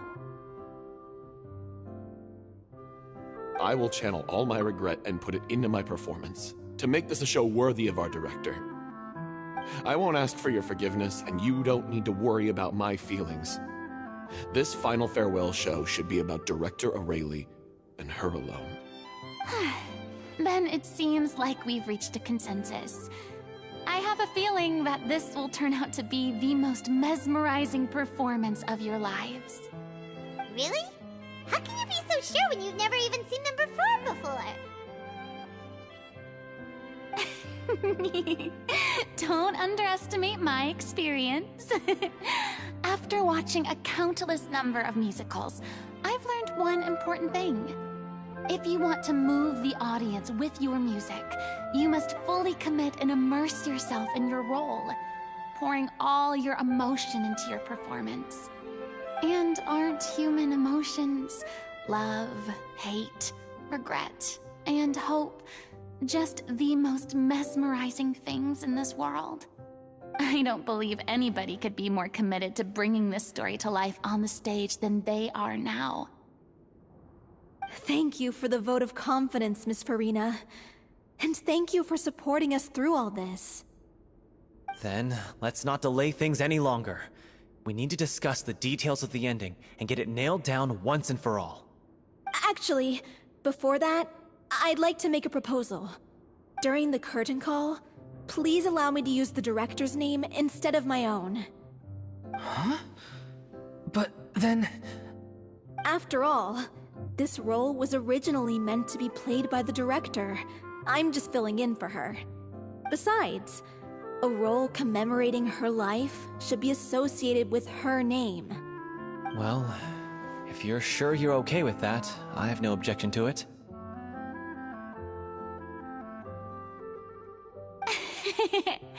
Now we're talking like a serious acting troupe. All right, I'll leave you to fine-tune your musical while I go and procure a stage. Procure a stage? Oh, it's okay. Our usual place doesn't need a reservation. That place? Oh, don't be silly. For an extraordinary show, we need an extraordinary stage. By which I, of course, mean the Opera Epiclese. Whoa, wait, what? No. That's never going to work. It's far too fancy for the likes of us. What are you afraid of? Surely you don't think that Aurelie's story is unworthy of the grandest stage in Fontaine? No, though that's not what I meant. It is supposed to be your grand finale, right?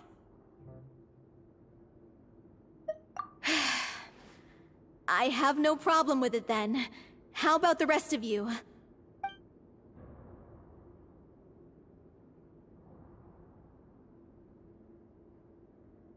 I'll take your silence as a yes. Thank you for giving us this opportunity. It really is a dream come true. Well, then don't disappoint me. If you mess this up, it'll reflect poorly on me too. Come on, we'll need to get the go-ahead from Nerilette. I know just where to find him.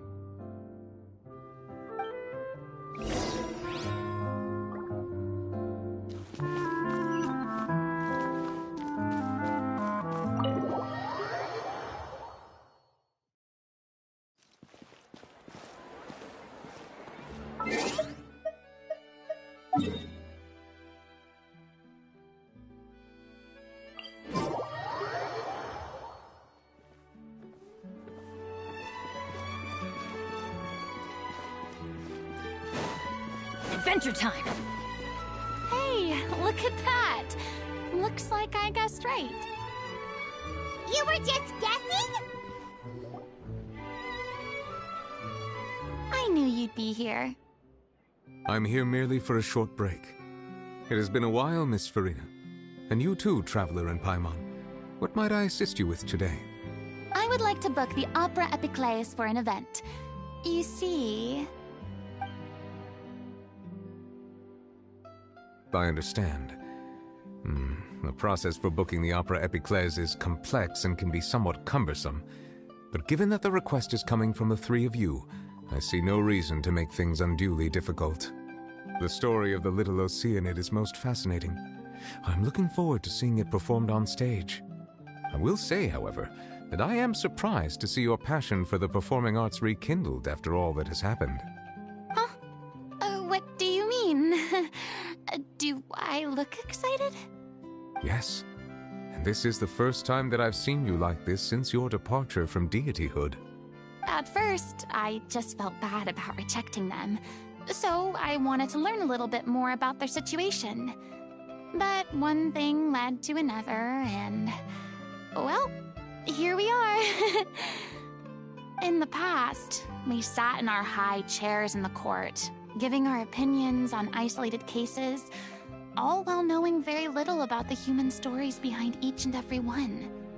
Maybe it's because I finally become an ordinary person and gained my freedom, but I've developed a great sense of curiosity about their lives.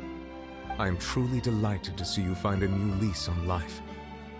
Now that you've regained some confidence, have you had any thoughts regarding a return to the stage? Why would you suddenly ask a question like that? Well, if the Little Oceanid turns out to be a great success, it will no doubt become a classic. Many theater companies are certain to add it to their repertoire. The experiences and decisions of the protagonist Cleo are all modeled after your own. Naturally, this makes you eminently suited to playing the leading role. It would truly be a shame if you did not take this opportunity to allow audiences to enjoy your outstanding acting talents once more. Haven't I already made myself clear? I won't act or perform in any role ever again. No exceptions. Nor do I think it is any great shame. There is no lack of fine actors or inspirational stories, either on or off the stage. This experience is a case in point. I feel like I've learned a lot, and it has already been well worth the price of admission. I must admit, though, I'm a little envious. They're quite fortunate to be able to bid farewell to their past in such a magnificent manner. I see. Well, I'm glad to learn that you have found a role to play that you enjoy, be it on the stage or not. I sincerely hope the show will serve as the grandest of finales. I will have my staff book the date and mail the relevant paperwork to the troupe once the details are confirmed. Thanks, Nervalette. You are very welcome.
Everyone, it's done.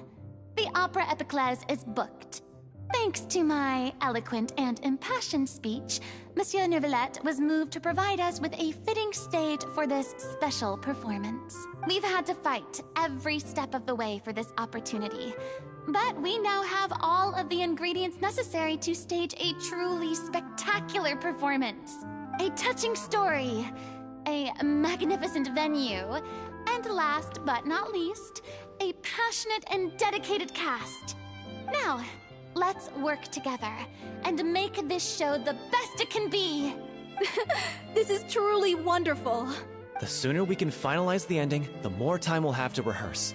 Fiamma and I just went over some parts of the script and tweaked a few things. I think it's really going to resonate with the audience now.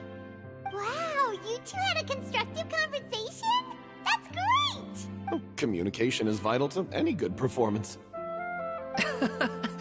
Look at us! We've come so far.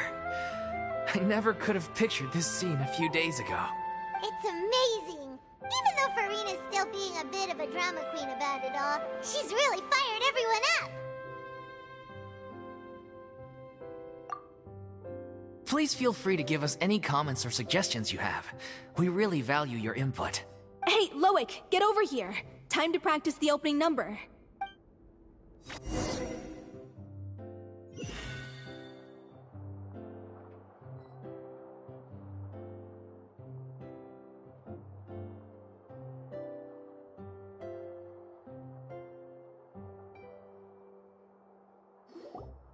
That cursed Cleo.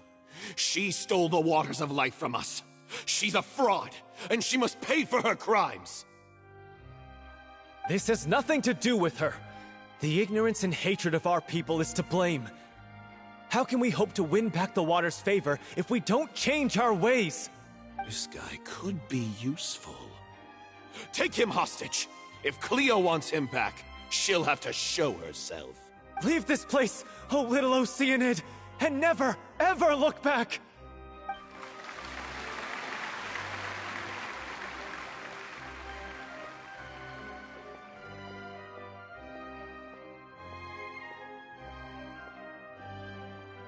Everyone's really throwing themselves into their roles. I haven't seen such a fine performance in a long time. If only... What should we do? It's almost time for her to take the stage! Why? Why does it have to be now? Hey, what's going on? You're due on stage any second now. Oh no, not again. But why? What about your new meds? Did they stop working? They've been getting less and less effective over time. I've had to keep increasing my dose. What? I thought they cure it. So they were only managing your symptoms? I figured whatever it took to get me through this final performance. How could you do this to yourself? And after that lecture you gave me about not looking after my health. I'm sorry. I've let everyone down. You... This is a conversation for another time. How can the show go on without its star performer? Miss Furina, I'd like to make a request of you. Say no more. If you're sick, you need to rest. I know what you're going to ask. Loic, your character has no more scenes, correct? I think my scenes are all done. Although, I do have one more line. But I guess another guy in the troupe with a similar voice register could take it. Why? Please take Delphi back to her place to rest. I'll sing the finale. From the sublime to the ridiculous. After all that, everything's come full circle. Thank you, Miss Furina. I'm so sorry to put you in this position after everything you said. Never mind. What's done is done. It's really my own fault for getting in too deep. No one likes regrets, myself included. Leave it to me. I've watched you rehearse so many times that I've learned Cleo's part by heart. I do not doubt your acting skills, but please allow me to ask just one more question. After all, this show is dedicated to the life and legacy of our director. What, in your opinion, is the reason Cleo shines so brightly? It's her pure heart. Despite all the pain and loneliness she had to endure, she never once stopped believing in the beauty in this world. Well said. I leave Director O'Reilly in your hands.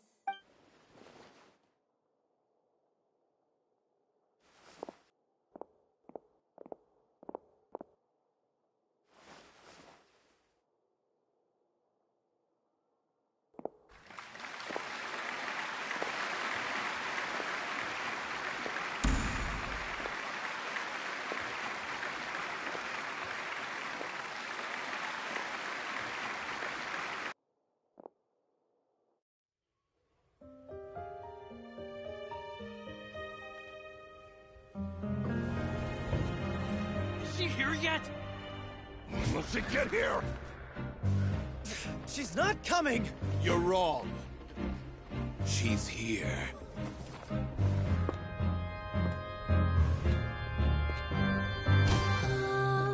Si je pouvais vivre dans l'eau, le monde serait-il plus beau? Me pardonneras-tu, ô chère mère? L'eau dans son courant fait danser nos vies, et la cité elle est nourrie, ainsi que toi, mon doux amour. But what about your wish? My wish.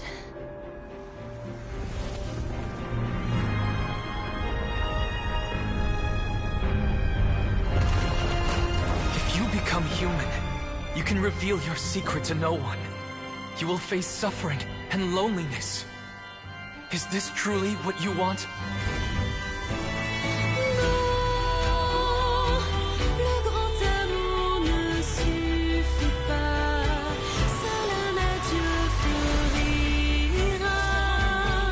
C'est notre histoire de vie, douce et amère. Moi, je serai toujours là, à voir le monde et sa beauté,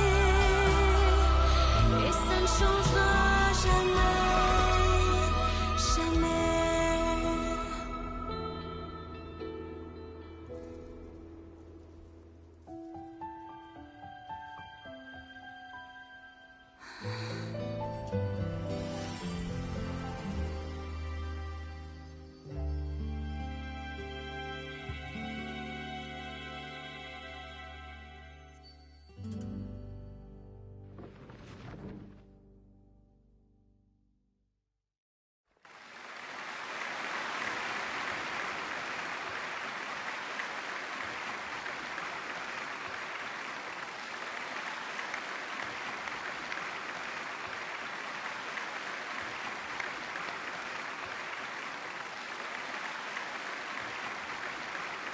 Is it just me?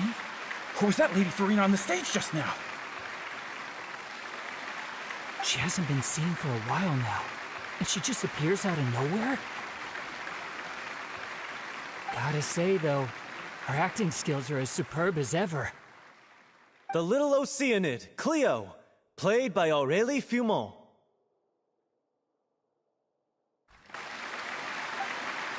Wait, that's not her name. What's going on? I don't know. Maybe it's just a doppelganger. I've spent a lot of time out of the spotlight, and they didn't use my name during the curtain call either. Hopefully, not too many people recognized me. It's too bad that I had to break the one clear rule I'd managed to make for myself, even if I had no choice. Still, I have to admit that, despite everything, it felt good to be back on the stage again. Finally, we would like to give a special thanks to our artistic consultant and event coordinator, Miss Furina. Hey, that's not what we agreed on! Oh, so it was Furina after all. She's back. Honestly, what is he doing? He should have run that by me first. All right, calm down, don't be mad. This was a group decision. We just didn't want your contributions to go unacknowledged. After all, it's been the rule in Fontaine since ancient times that everyone's work, visible or invisible, is equally deserving of recognition. Yes, I know the rule, but it should still be applied on a case-by-case basis. I wasn't ready for this yet. It's no big deal. What's the worst that could happen? Oh, yeah? Well, since you think it's so easy, you can sign them for me. This is a great chat and all, but can we talk about that crazy thing that happened during the show? It nearly gave Paimon a heart attack. Paimon flew over to where she was supposed to be and was about to drop the prop vision, and then suddenly, a real one popped out of thin air! Oh, that. I've got no idea what happened there either. But hey, it worked pretty well, didn't it? I'll bet the audience has never seen such a realistic prop. Wait, what about Dolphy? I wonder how she's doing. Oh, let's go check on her as soon as we finish clearing the stage. Yes. Plus, she'll definitely want to hear how the end of the show went. If nothing else, we can safely say that we accomplished what we set out to do.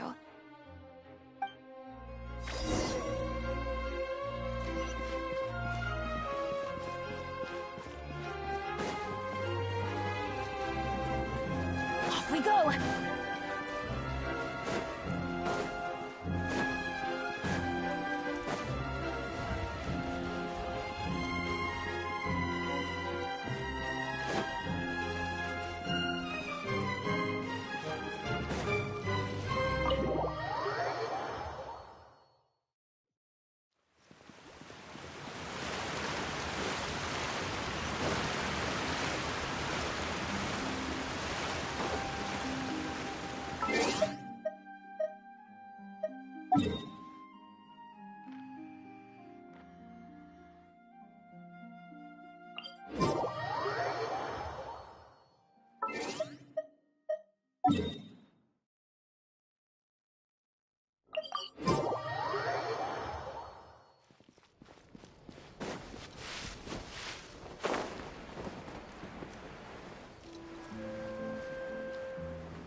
Ah, you're back. She's doing okay. Her condition stabilized after taking some of her original medication. From experience, though, I'd say she still needs a few more days of rest. How did the performance go? Was it a success? Did the audience like it? You'll be glad to know it was fantastic! Also, you're not gonna believe what happened while Furina was on the stage. You'll probably be able to read all about it in the Steambird first thing tomorrow morning. That's wonderful. I'm so sorry I failed to see it through to the end. I guess I was wrong to try and tough it out to begin with. No, don't worry about it. Like they told me after announcing my name during the curtain call, everyone's work deserves recognition. Even though you couldn't see it through to the final scene, the audience was very impressed by your performance.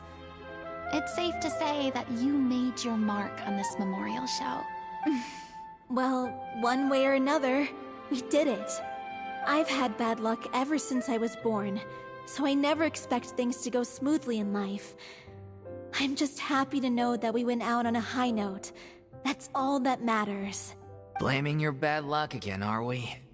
Maybe if you didn't push yourself past your limits so much, your illness wouldn't be flaring up all the time. Oh, don't you start. I don't have the energy to argue with you right now. Aw, you two clearly care a lot about each other. I don't know what you're talking about. You mean we never stop arguing with each other?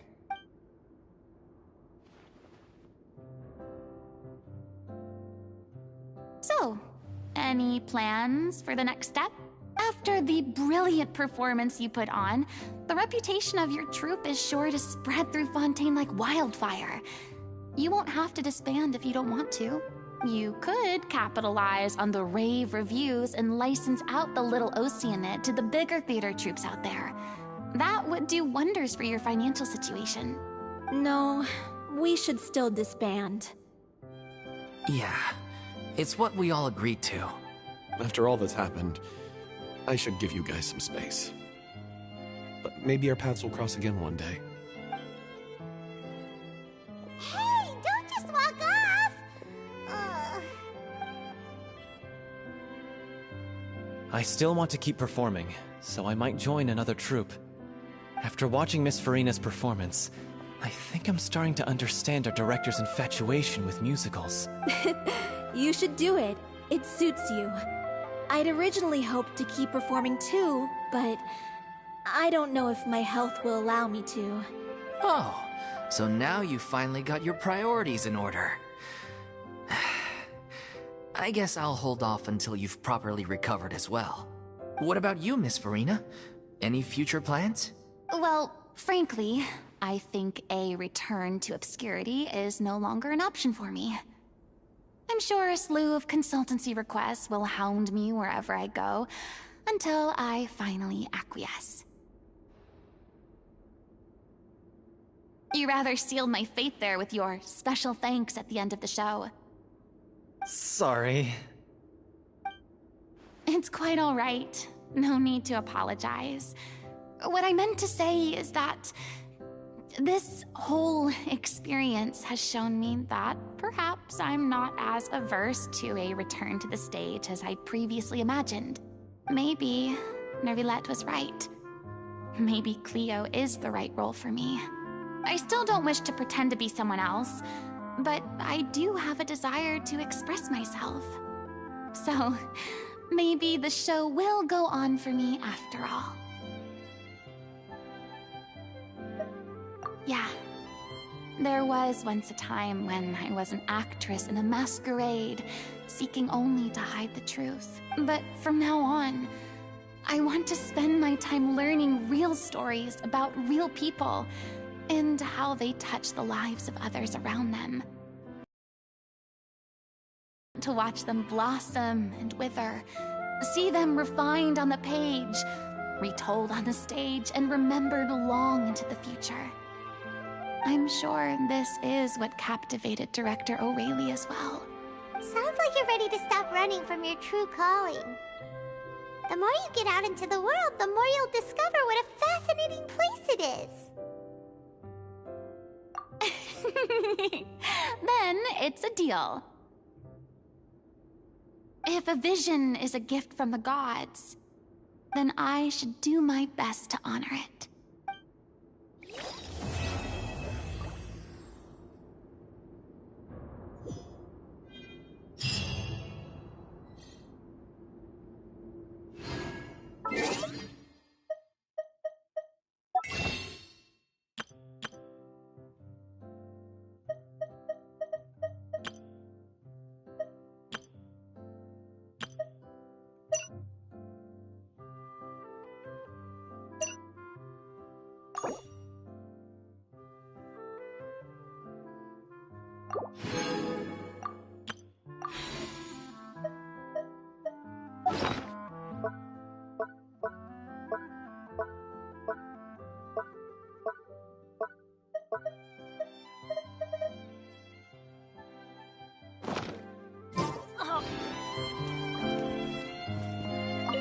It's ironic to think that in my whole time as a god, I could only ever dream of receiving this kind of power. And now that the gods have given me their blessing, it actually feels more like I'm finally able to take my fate in my own hands. Is that how humans feel about it as well?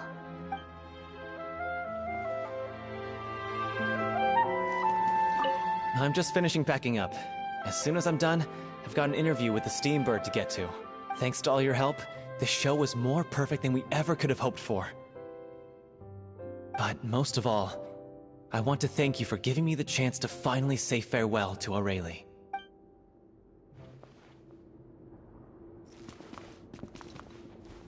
I mean, of course I have some regrets, but... There'll be plenty of opportunities in the future for us to tell the stories that we want on stage.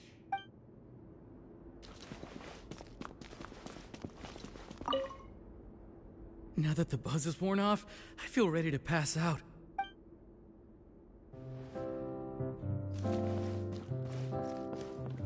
Thank you so much. I feel like I've rekindled the passion I had when I first joined the troupe. It might turn out to be too little, too late for me. But still, this has been the experience of a lifetime.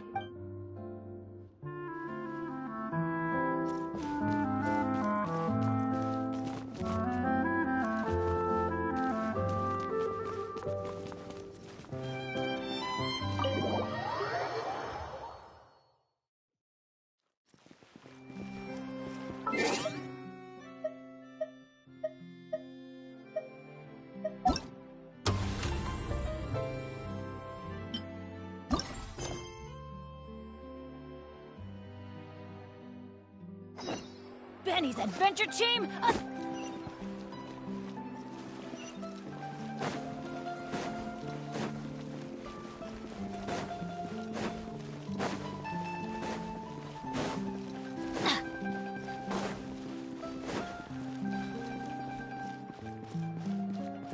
Adventure time!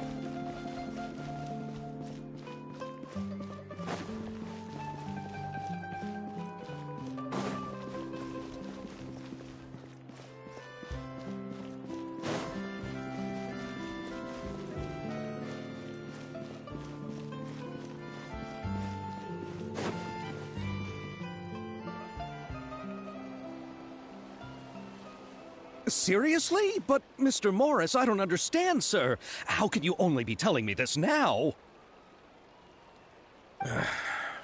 I'm afraid that there's nothing really I can do. I'm really facing a crisis. My hands are tied. But what about my film? Well, I'm afraid you'll have to come up with something on your own. Take it from me. Sometimes you just have to let things go. Same goes for this film festival.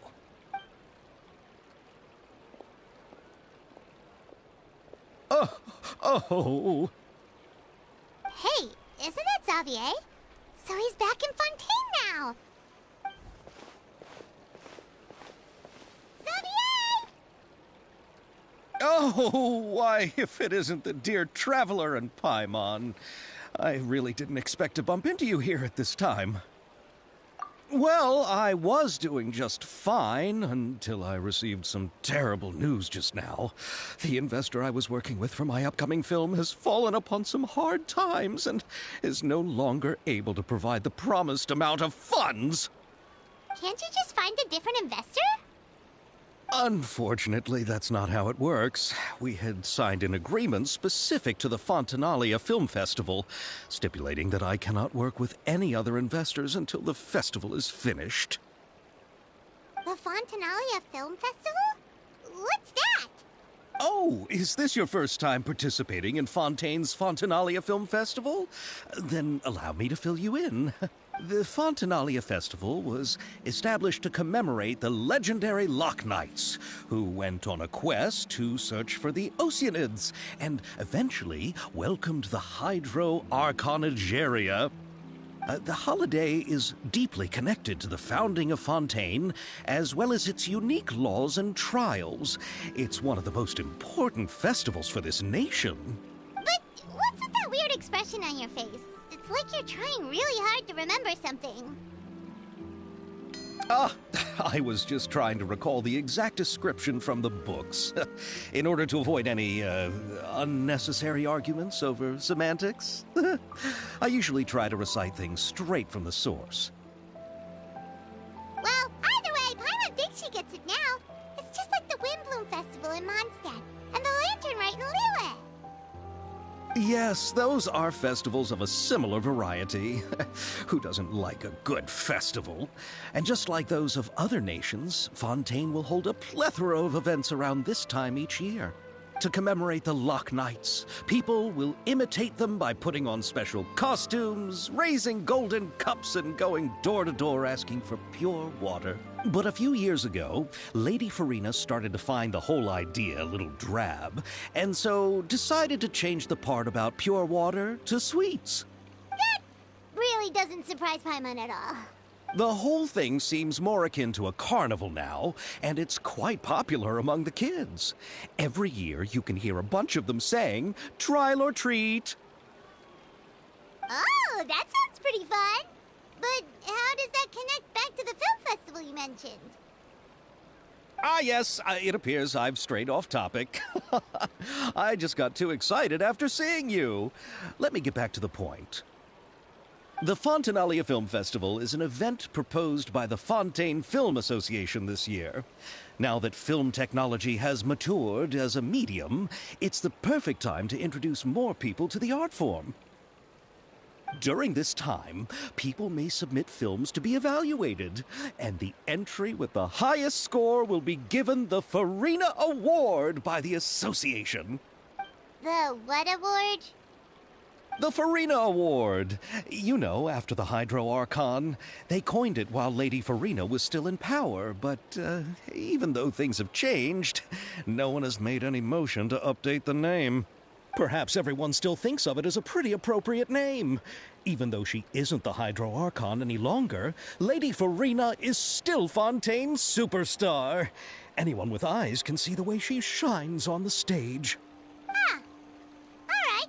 Guess the name does work pretty well when you put it that way. Oh, but who would have guessed there'd be an issue with the funding? How will I ever explain this to Miss Chiori? Not to say all the other actors who traveled all the way here from Inazuma. Chiori? Sounds familiar. Where have we heard that name before? Yes, that's her. I asked her to oversee the event's art direction, including the design of the actors' costumes and appearances. Oh, Paimon remembers now! Navia said that her clothes were designed by Chiori, and Kirara's outfit too! How to describe her? Well, she tends to be pretty direct and can be very forceful when it comes to dealing with people. The fashion world in Fontaine has dubbed her the Thundering Seamstress. Her remarkable designs have led many Fontainians to become very interested in Inazuma. Anyway, Chiori is acquainted with all the actors I've invited from Inazuma. Without her help, I don't think I would have been able to get such an international cast for the film. She really is a kind soul. Who are the actors from Inazuma? Do we know them? Why don't the two of you accompany me to the Aquabus station to welcome them?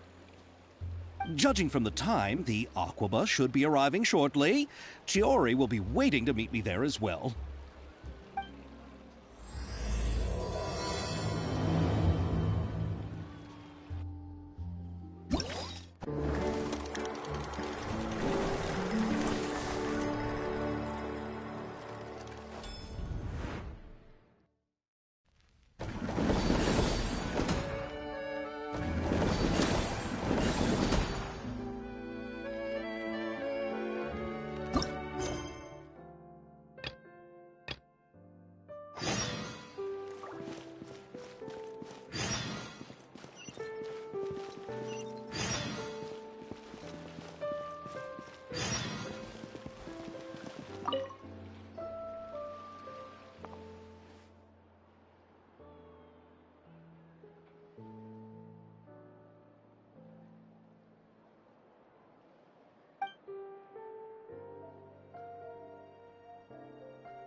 Jenny's adventure...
Wrestling revamp! Whirling snow! Yeah!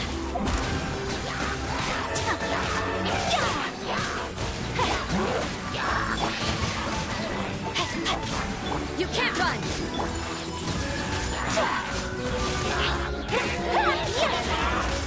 Kamisato art! Zumetsu! Take flight!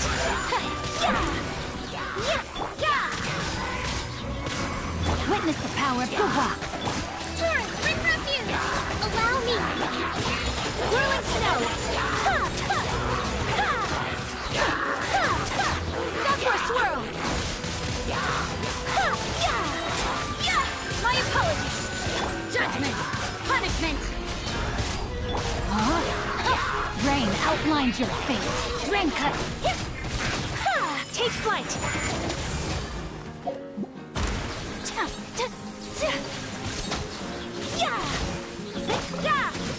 Shiver!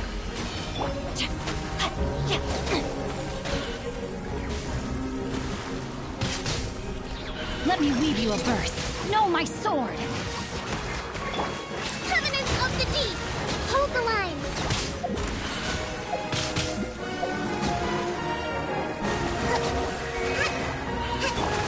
Embrace the ice!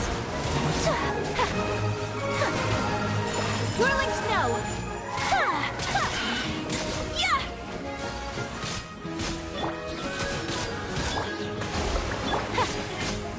My apologies! Punishment! Rain cutter! Billowing surge! Coming...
Let's begin.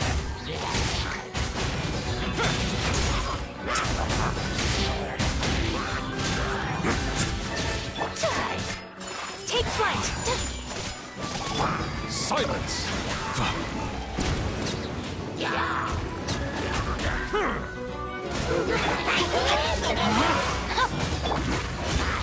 Stay cool. Face your guilt.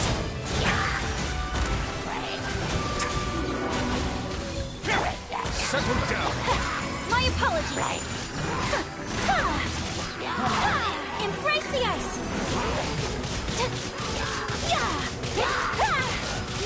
Whirling snow!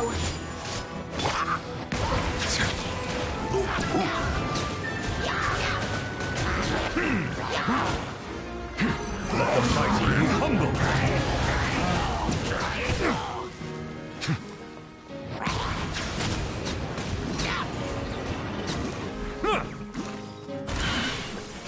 Witness the power of Gugwa! Have a safe trip. Kamisato art! Sumetsu! Take flight!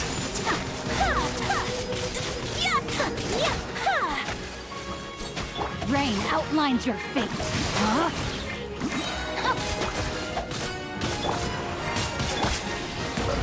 Be sanctified.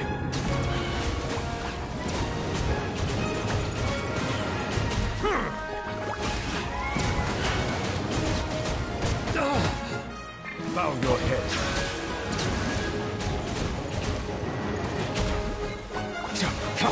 My apologies! Let me weave you a verse. Rain outlines your fate. Huh? On the way now.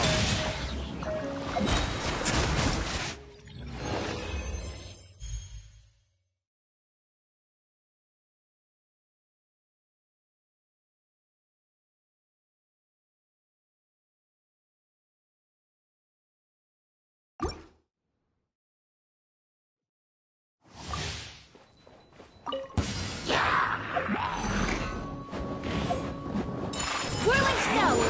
Unthinkable! No, my sword! Silence!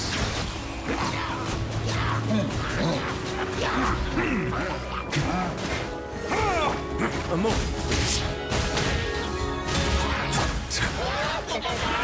Let the mighty be humbled. An oversight on my part. Settle down. Justice is blindsided.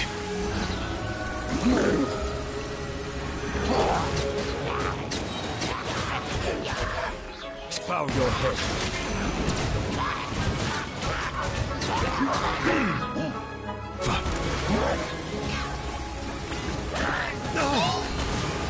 The tide's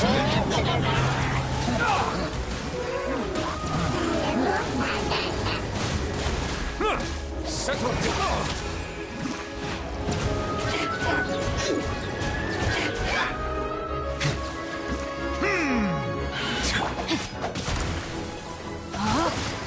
Rain cutter! Stay cool. Face your guilt. Let the mighty be humbled. Silence.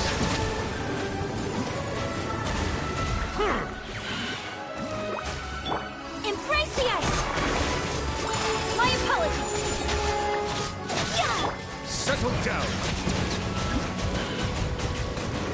An oversight on my part.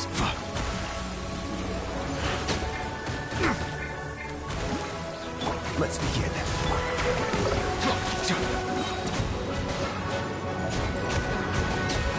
An oversight on my part. Be sanctified.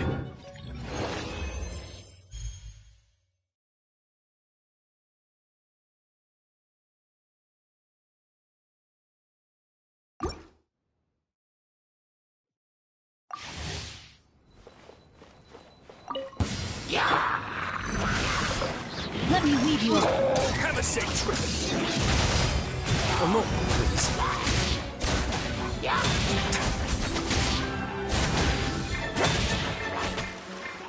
The tide.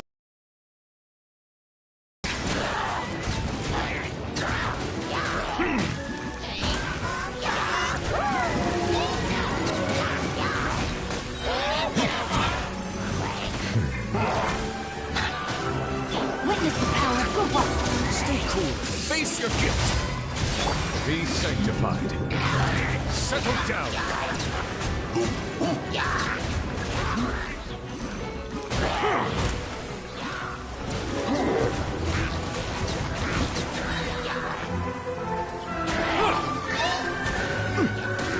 Ring cutter. The time is making.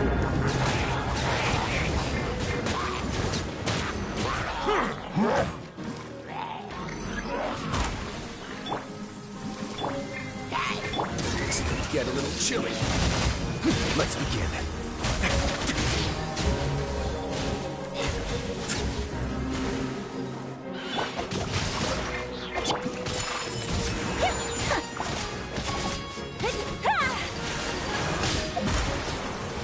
Sakura swirl.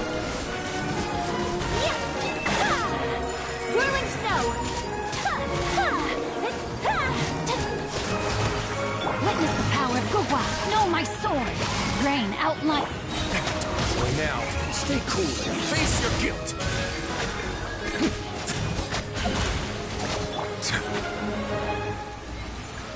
Be sanctified. Silence! Justice is blood.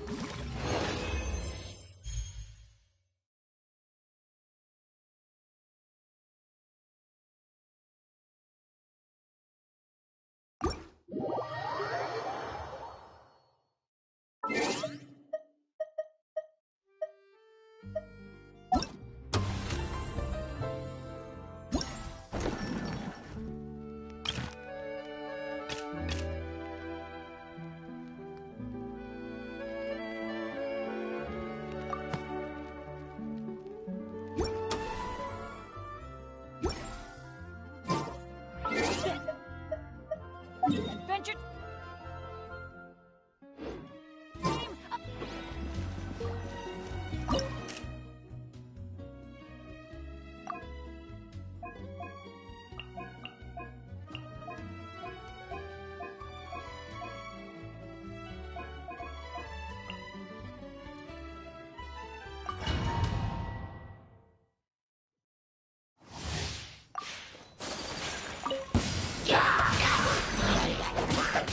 Let the show begin.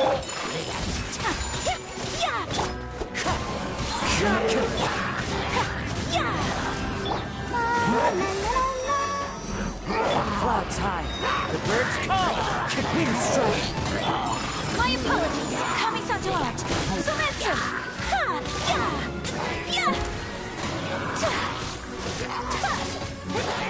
Ring cutter. Know my sword. Come on, we can do it. Fallen leaves. Adorn my night. Embrace the ice.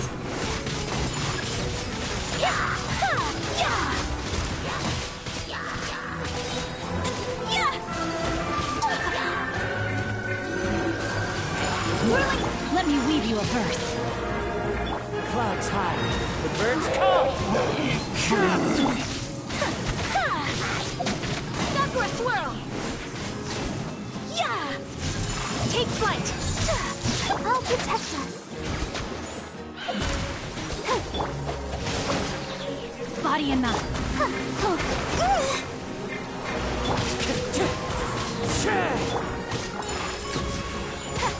As one with wind and cloud.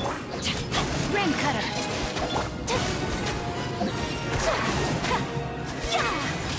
My apologies.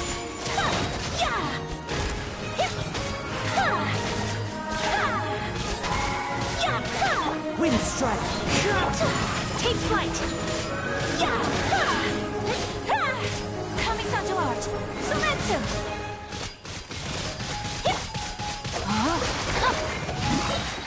Let me weave you a Fallen leaves. Adorn my night.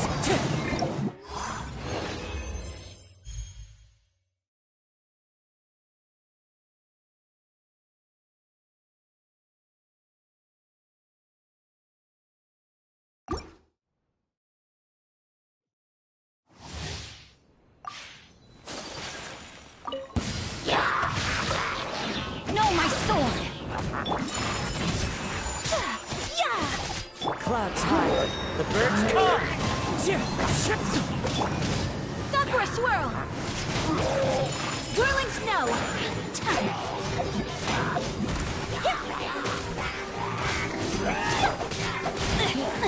Not good. Witness the power. As one with wind and cloud! Let the show begin.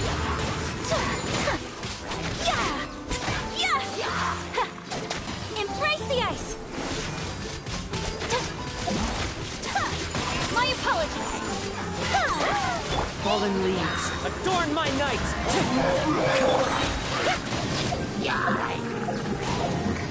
Whirling Snow. Let me read you a verse. Rain outlines your fate. Kamisato to art. Surrender. My apologies.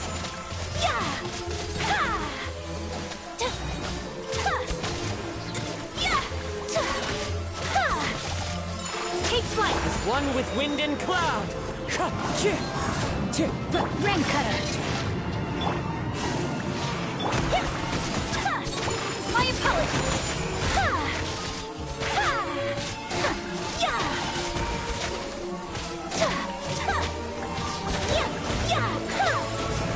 Unthinkable. Sakura Swirl.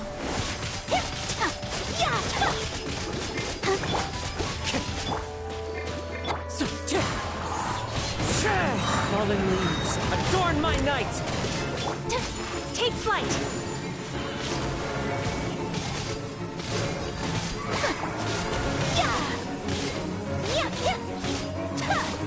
Whirling Snow.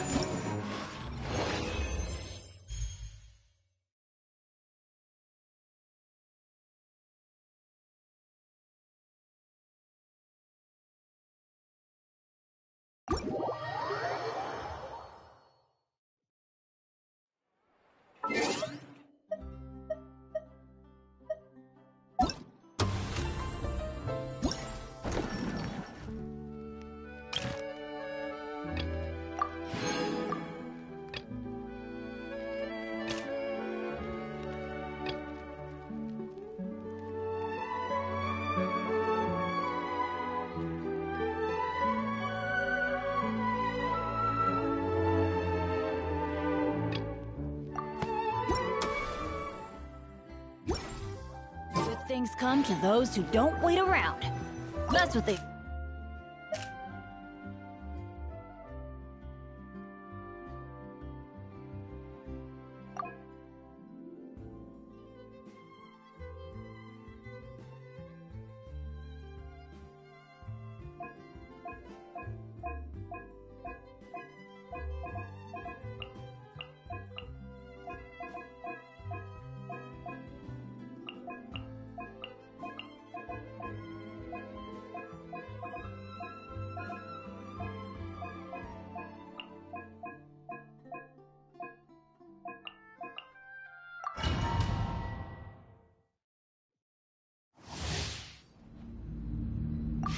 No time to lose. Teamwork is dreamwork! Clouds high. The birds call. Wind strike. Tidal wave.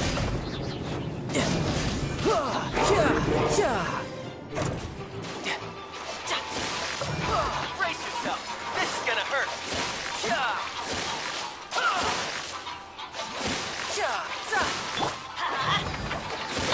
Going in! As one with wind and cloud. Shouldn't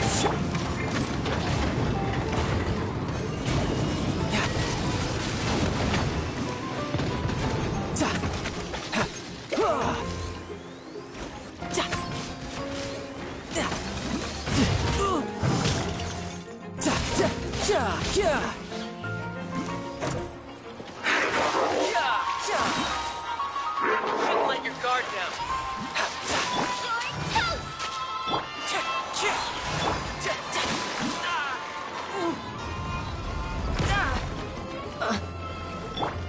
Everybody stand back!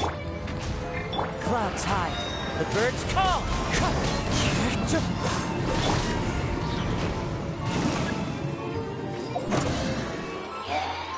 No time to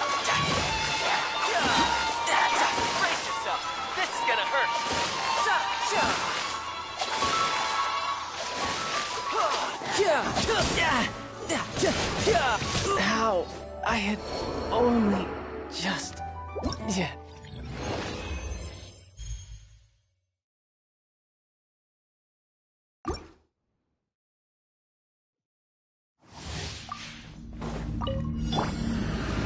Teamwork is dreamwork! It's fine. As one with wind and cloud. Riptide. You're mine.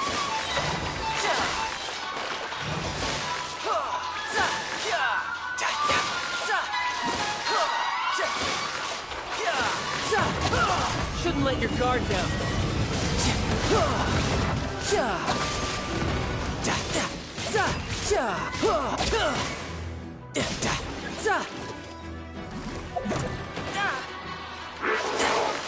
Everybody stand back! Eat this! Fallen leaves, adorn my night!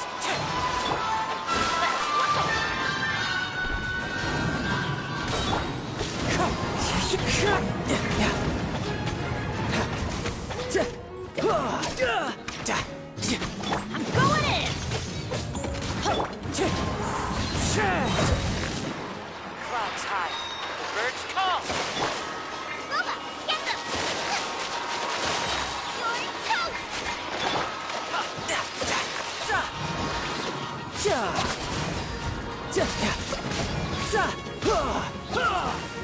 Brace yourself, this is gonna hurt!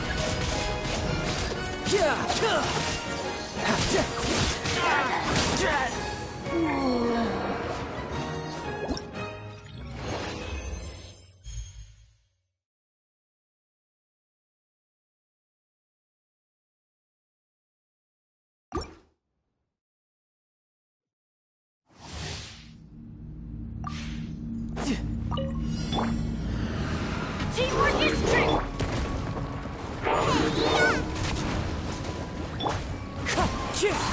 As one with wind and cloud!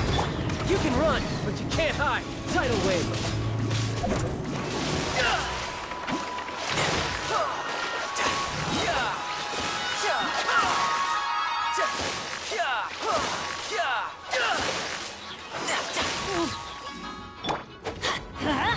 I'm going in!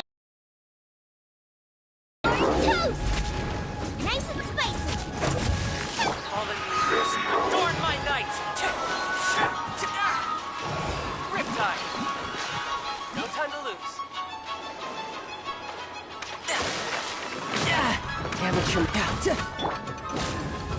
the frying pan, into the fire! Eat this! Everybody stand back! Clouds high, the birds call! You're mine!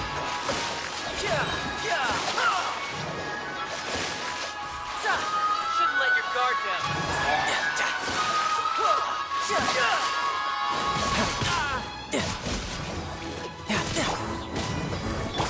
Wind strike! Nice and spicy! I'm going in! As one with wind and cloud!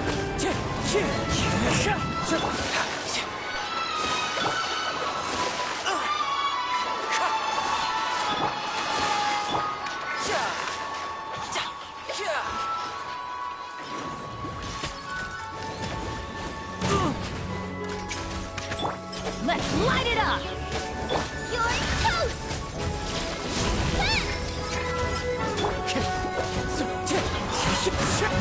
Fallen leaves, adorn tidal wave!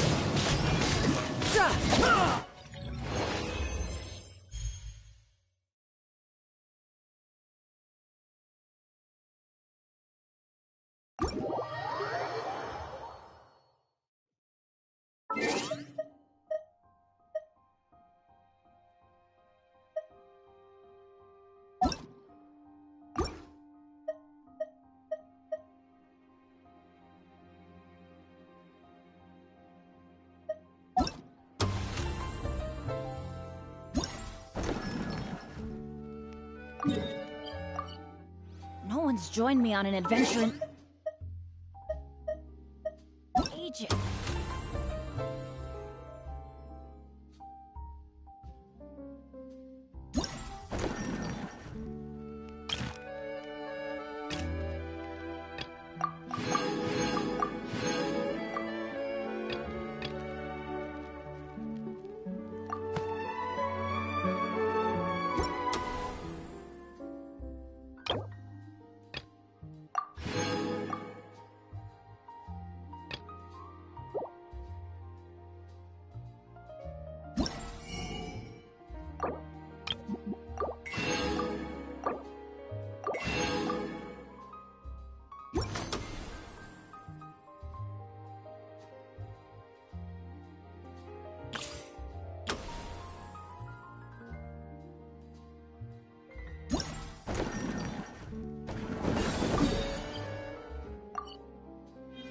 on. Let's go!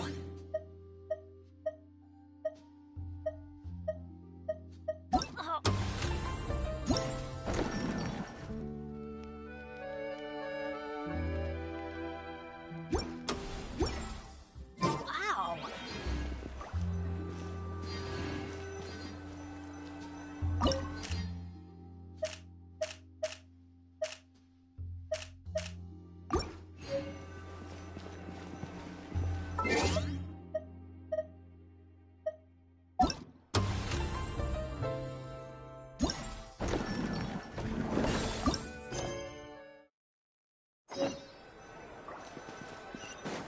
Adventure time!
Off we go!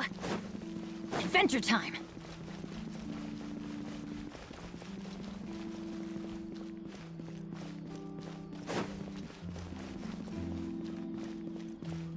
Off we go!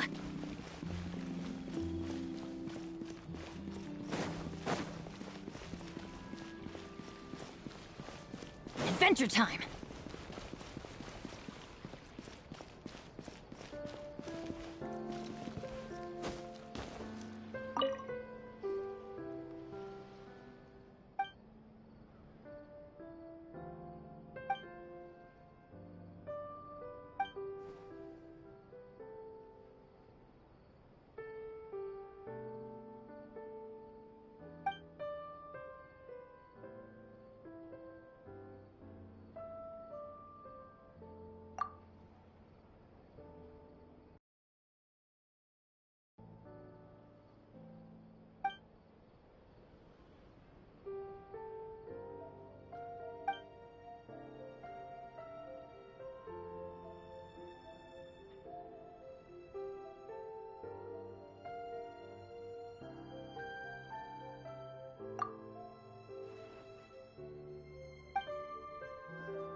badass.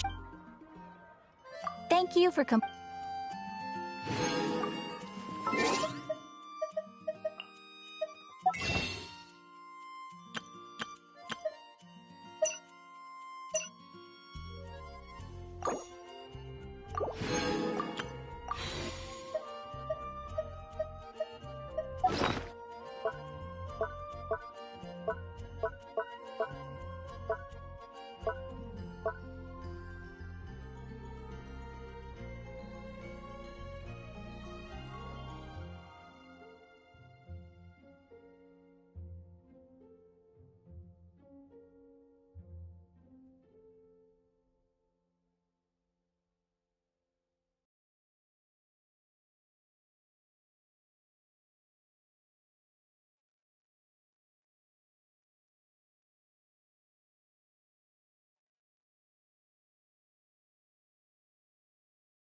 TNX for watching. See you next time, IGTG.